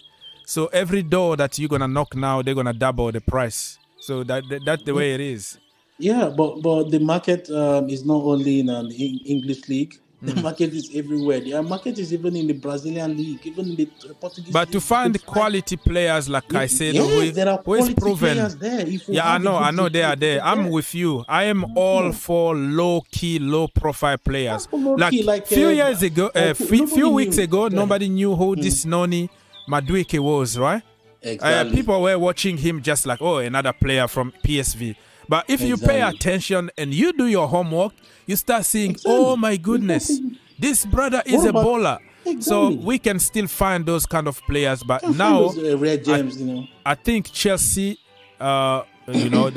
because they want some kind of immediate result, that's why they are going for Caicedo, who is proven in the Premier League. You know what I mean?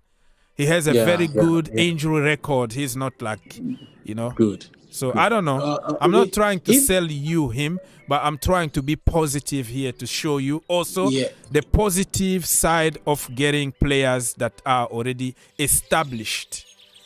You know what I mean? Because I think Bowley and his crew, they are aiming for top 4. you know, they want a. It's gonna be almost difficult and impossible, bro. So they're aiming for a good drive in this last campaign, and they want to drive and get wins for the top 4. And then when the season comes up next season, you know, we can start you know, playing football. So that's why I think they're going for Enzo and all that, quality players that could give us this drive to see if we can make top 4. And I think we are 10 points between Chelsea. I don't even know. You know what happened? Like, I don't want to check even on the table anymore. I don't even know what the distance is. Like, I'm done, man. I'm not gonna. It's 10 points. I don't put myself in that situation anymore. Yeah. It's 10 points to 10-4, and we just halfway to the season. We still have about 50-something points to play for. Come on. I think if we have a good drive, have like maybe 8-7 straight win, I think we could get top 4. 100%. I'm sure about that. You know, and I'm looking forward to that. If we could be able, it's not my money, but if Bowley could get in Enzo, I think top 4 is very, very visible. Likely, possible, yeah. Really. Yeah. It's really likely. Because like you said, our problem is the midfield. There is no connection with midfield. Our midfield our midfield option is backward. That is all I can tell you. Backward and give to Thiago Silva or pass to Edouard Mendy, and we're gonna blame Edouard Mendy. We know that he's horrible with his feet. Why are we passing the ball to Edouard Mendy? Come on, bro. That's the problem. So when you pass back, and then what happens to your attackers are already moving forward? They are moving. They are making a run, but you are playing backward. That is not the way it's supposed to be. But Enzo Fernandez, brother, you see him always. He's gonna take. Listen, passing the ball forward is an advantage that even if you lose it, even if the ball is lost, but the problem is in the opposition camp. The problem is in the opposition camp, and you can restructure your defense and try to deal with the situation. But us now, when we lose the ball because of sideways, Mr.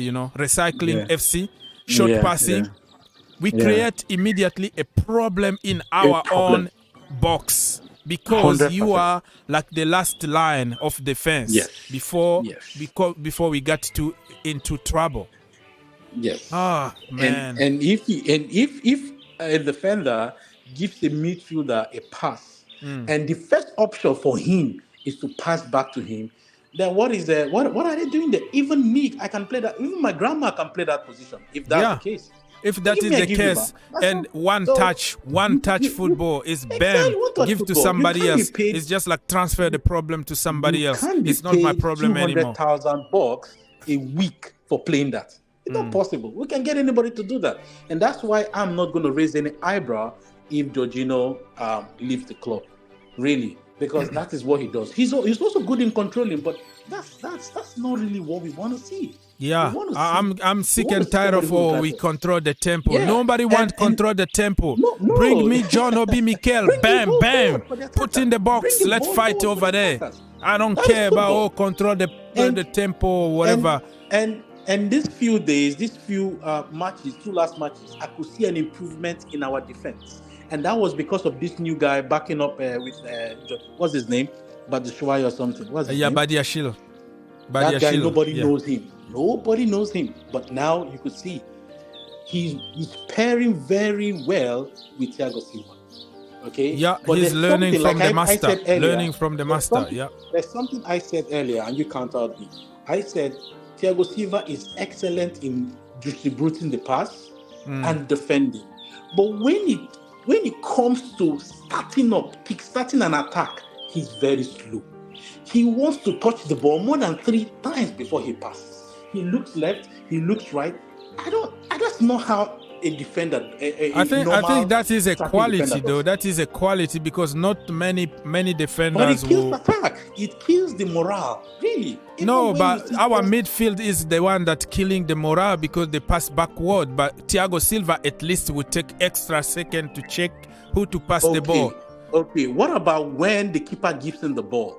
Like the ball has gone to for has gone. But to, you know that is also the lack of confidence in even when our the keeper gives midfield him and the ball, strikers too, because he he touches knows one. that if he pass the ball, if he play quickly, and then nobody is gonna be there. That's the problem. You have to kind of check, scan. That kills the attack. It kills the morale. It kills the momentum. That is the only problem I have with him.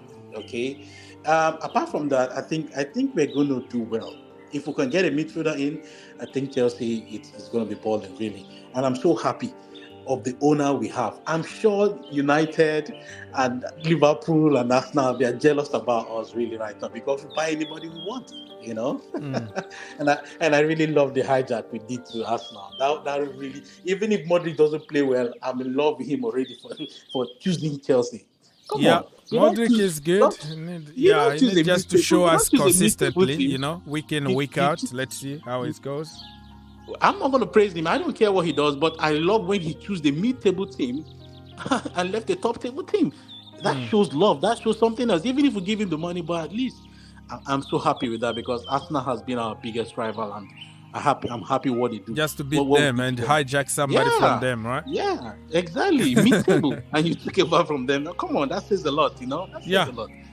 I agree with you. Listen, my brother. With all the money we gave to what's his name, the guy that went to Barcelona, we promised him heaven and earth, but he chose Barcelona. What's that his name? Rafinha.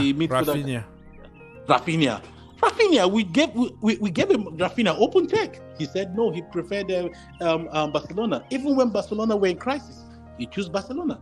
That was exactly what what's it called? Mudryk did to us now, and I'm loving it. Really, I'm really loving it. Yeah, always good for banter, right? Yeah, that was really good for banter. Come on, man, that was good for banter. And they will never ever have a good sleep because of this. If you ask any Arsenal fan, they'll be like, "Oh, Mudryk is going to be a waste. Mudryk is going to be this. Mudryk is going to be that." You get that. And they are even comparing Trossard to Mudryk. They say they got a good deal. Never. No. Trossard doesn't have that Trossard is just a feel-good factor. They didn't even use him the last game.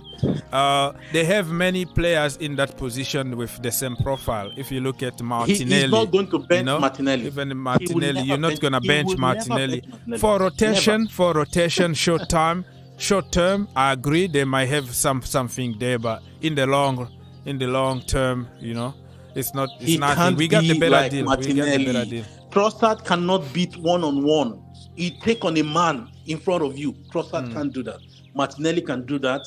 Mudryk is champion in that. And most of the players we bought this window are players who can take one-on-one. Yeah. Felix can do that. Mudryk can do that. Mudryk can do that. Somebody who can create a spark. And anybody who does that can create a spark. You beat the last their defender, and then you're looking at the goal. That's what I'm trying to say. So I think we're in for a good run. I just hope we can get a midfielder in like Caicedo, and I'm sure we'll be balling. I'm so happy to be a Chelsea fan. Yes, I'm not happy with the mid-table-ish. Even when we played Liverpool, you could see that was a mid-table team playing together. Yeah, mid-table clash. Mid-table clash and all that. You know, nobody wants to take. Everybody was so defense conscious and all that. Yeah, come on, man. Yeah, but I'm sure with time, Arsenal, Chelsea, Liverpool. When we're gonna be back, players, we are sleeping giants. They're gonna. Yeah, big teams don't go like that. Big teams are always big teams. We are building, bro. Big teams are always big teams. The likes of Brighton and Fulham and who are at the top? I can't remember those people at the top. I think if I'm not mistaken, I don't know. It could be also Brentford in front of Chelsea. We have Newcastle United. Yes, we have so many teams, man. I don't want to even think about it. Because I think those people are just there for the time being, you know, just occupying the space for now. But when the big boys, you know, get it rolling, nobody stops us really. I still think we're going to make top 4 because it's just 10 points between us and top 4. So starting when we come back, we have to beat Fulham is the win. Yeah, we have Fulham to beat William. Must win the game. Only person we're going to miss is Felix, but I think Mudryk will be free then. Mudryk would have learned the tactics and everything. Felix is going to be his last game suspended. Exactly. And Mudryk, what I like about Mudryk is he said that talent is not enough. You need attitude. You need to walk. Like he got a Ronaldo mentality that tells you, that brother brought his own chef and he brought his own physio from his own personal trainer from Ukraine. Really? They are now in London working with him. And Ronaldo has the same attitude. Mbappe got his own people who take care of, So when you do that extra work on your own, right? You spend a little bit of money. But because today's players, they just want to go home and play video games the entire night. Exactly, yeah. Instead of stay a little bit late, 30-minute practice shooting, practice something, do some extra work in the gym. They don't do that. Exactly. It's always, I'm going back and play Fortnite the entire freaking night. What are you doing? That's why some of them are even getting injured. We don't know, but because you need also that personal. Exactly. You need to concentrate. You need to have a good attitude. Mm-hmm. You see, I saw most of his workout videos, and you could see he's trying to build muscles. Yeah. Because he knows that Premier League is not. There are killers here. He's trying to build muscles in his legs, in his shoulders, and everywhere because he's just getting prepared for what Premier League life is going to be. So I'm impressed with Mudryk. Really, I'm impressed with Mudryk. I just hope he stays injury free because most of these players that are fast, if there's a block of knee coming to his leg when he's fast, don't even say that. So I want to hope that he's like Ronaldo kind of. Gene. Like Ronaldo, because of the extra work, Messi, the extra work they put, they literally don't get injured because the people, they are so determined to come back as soon as possible when they get a knock. And the work that they put on vacation, they don't even go on vacation for just to have beer and no, they are walking. We are there. They are with their personal trainers. They keep walking during the vacation. It's we need, I don't know. Yeah, that's a good one for us, and I think we're good. Really, I think we're good at this moment. I think we're better than Liverpool. Liverpool are in a mess. Really, I just don't know what to say about them. But those guys are in a mess. I don't care. Do I really care about them? I have so much to care about, to worry about, to have sleepless nights about. So why do I have to go and care about Liverpool, man? This should be as spectacular as the last season, really. I think he's done. So if we should just get a very solid right back to support injury-prone Rory Jennings. Who is your option? Do you have any name that you would like to see? I don't have any name, but I know our recruitment guys and our directors, technical directors. Let them do their homework, right? They do their job. They are better than us because there's a lot of things they take into consideration before putting out somebody there for buying. They check a lot. They check injury. They check stamina. They check fitness. They check mentality. They check every stuff. They check statistics and all that. So let them do their job. And get us somebody there to help Rory Jennings. That's all I have to say for now. That's right. My brother, listen, I'm going to let you go. It was a big help because without you, I was going to end this show a long time ago. So you help me push a little bit. Go to work, make that dollar and send some money here for the transfer. Because we we need to hijack Haaland, we need to hijack all those big names, Mbappe, and we're gonna build a team that nobody wanna play against, right? Exactly. That's what I want. That's exactly what I want. And I think we'll get there. I think we'll get there for sure. We're getting there slowly and surely. Listen, my brother, peace and love to the family and see you next time, okay? Thank you. All right. Bye. Thank you. Bye. So Mr. Ike is gone. I am going just to read some comment and see if there is any breaking news, and then I am going back to bed. As you can tell, I can't really handle this anymore. I'm done, my people. I am so done. Munaisa, my brother, said that I like Mudryk mentality. The guy is something like Cristiano Ronaldo. I hope he keeps staying like that. Yeah, he put a lot of work on himself. Talent is not enough. I think the brother is on very good diet. He doesn't eat pizzas and all that.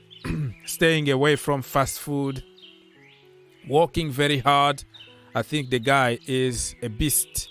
If he can stay fit, we don't know.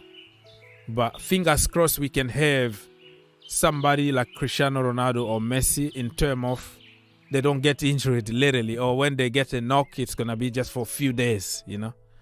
So, yeah, we have our own Cristiano Ronaldo here. I also must appreciate our current recruitment team.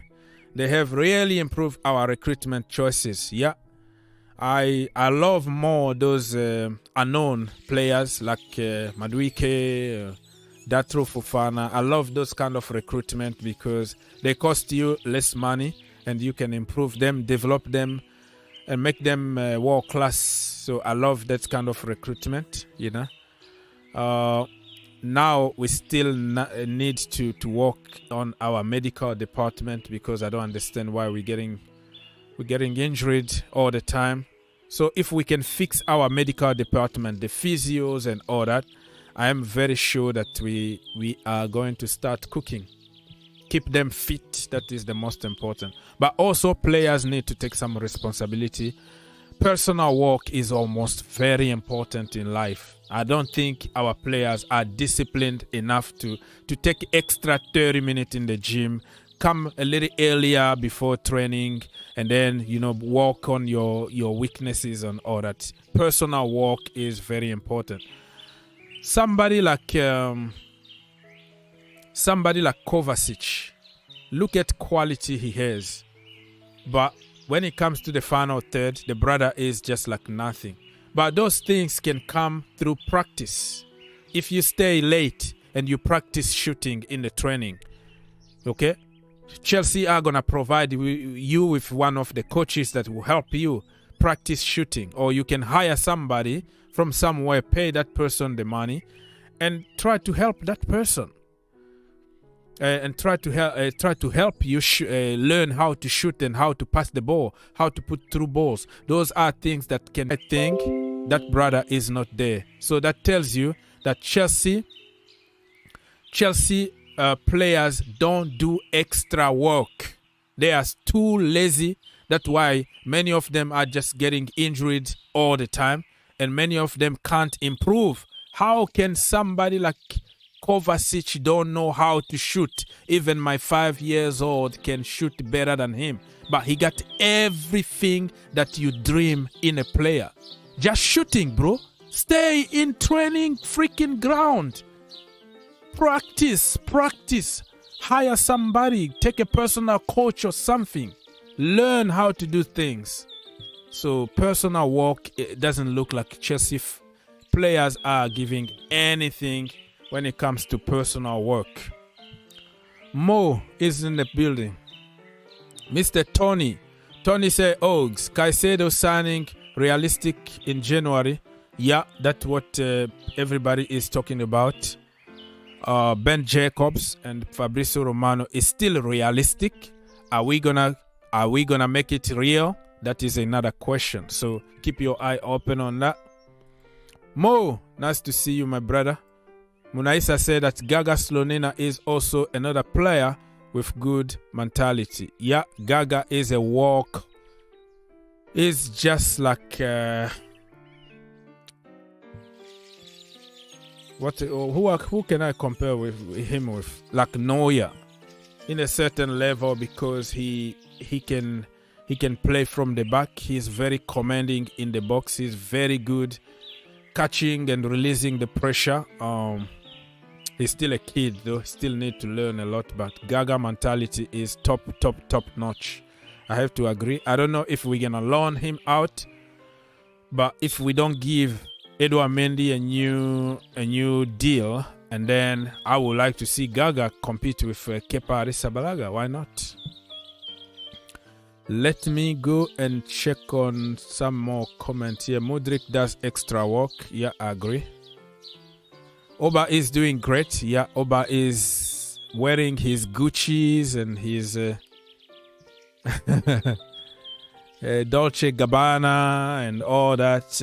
Cool hair. He's a cool captain. He's doing great at Chelsea. Yeah, you're right. Very good on TikTok.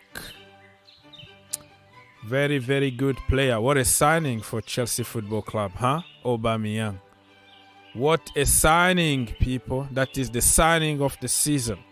Okay, listen, people. I think we are done here. For Chelsea fans out there, I will ask you to support us when we are struggling. This is what supporting a team is all about. Because if you pretend to be a supporter only when we are losing, when we are winning, and then you are just there for glory, right?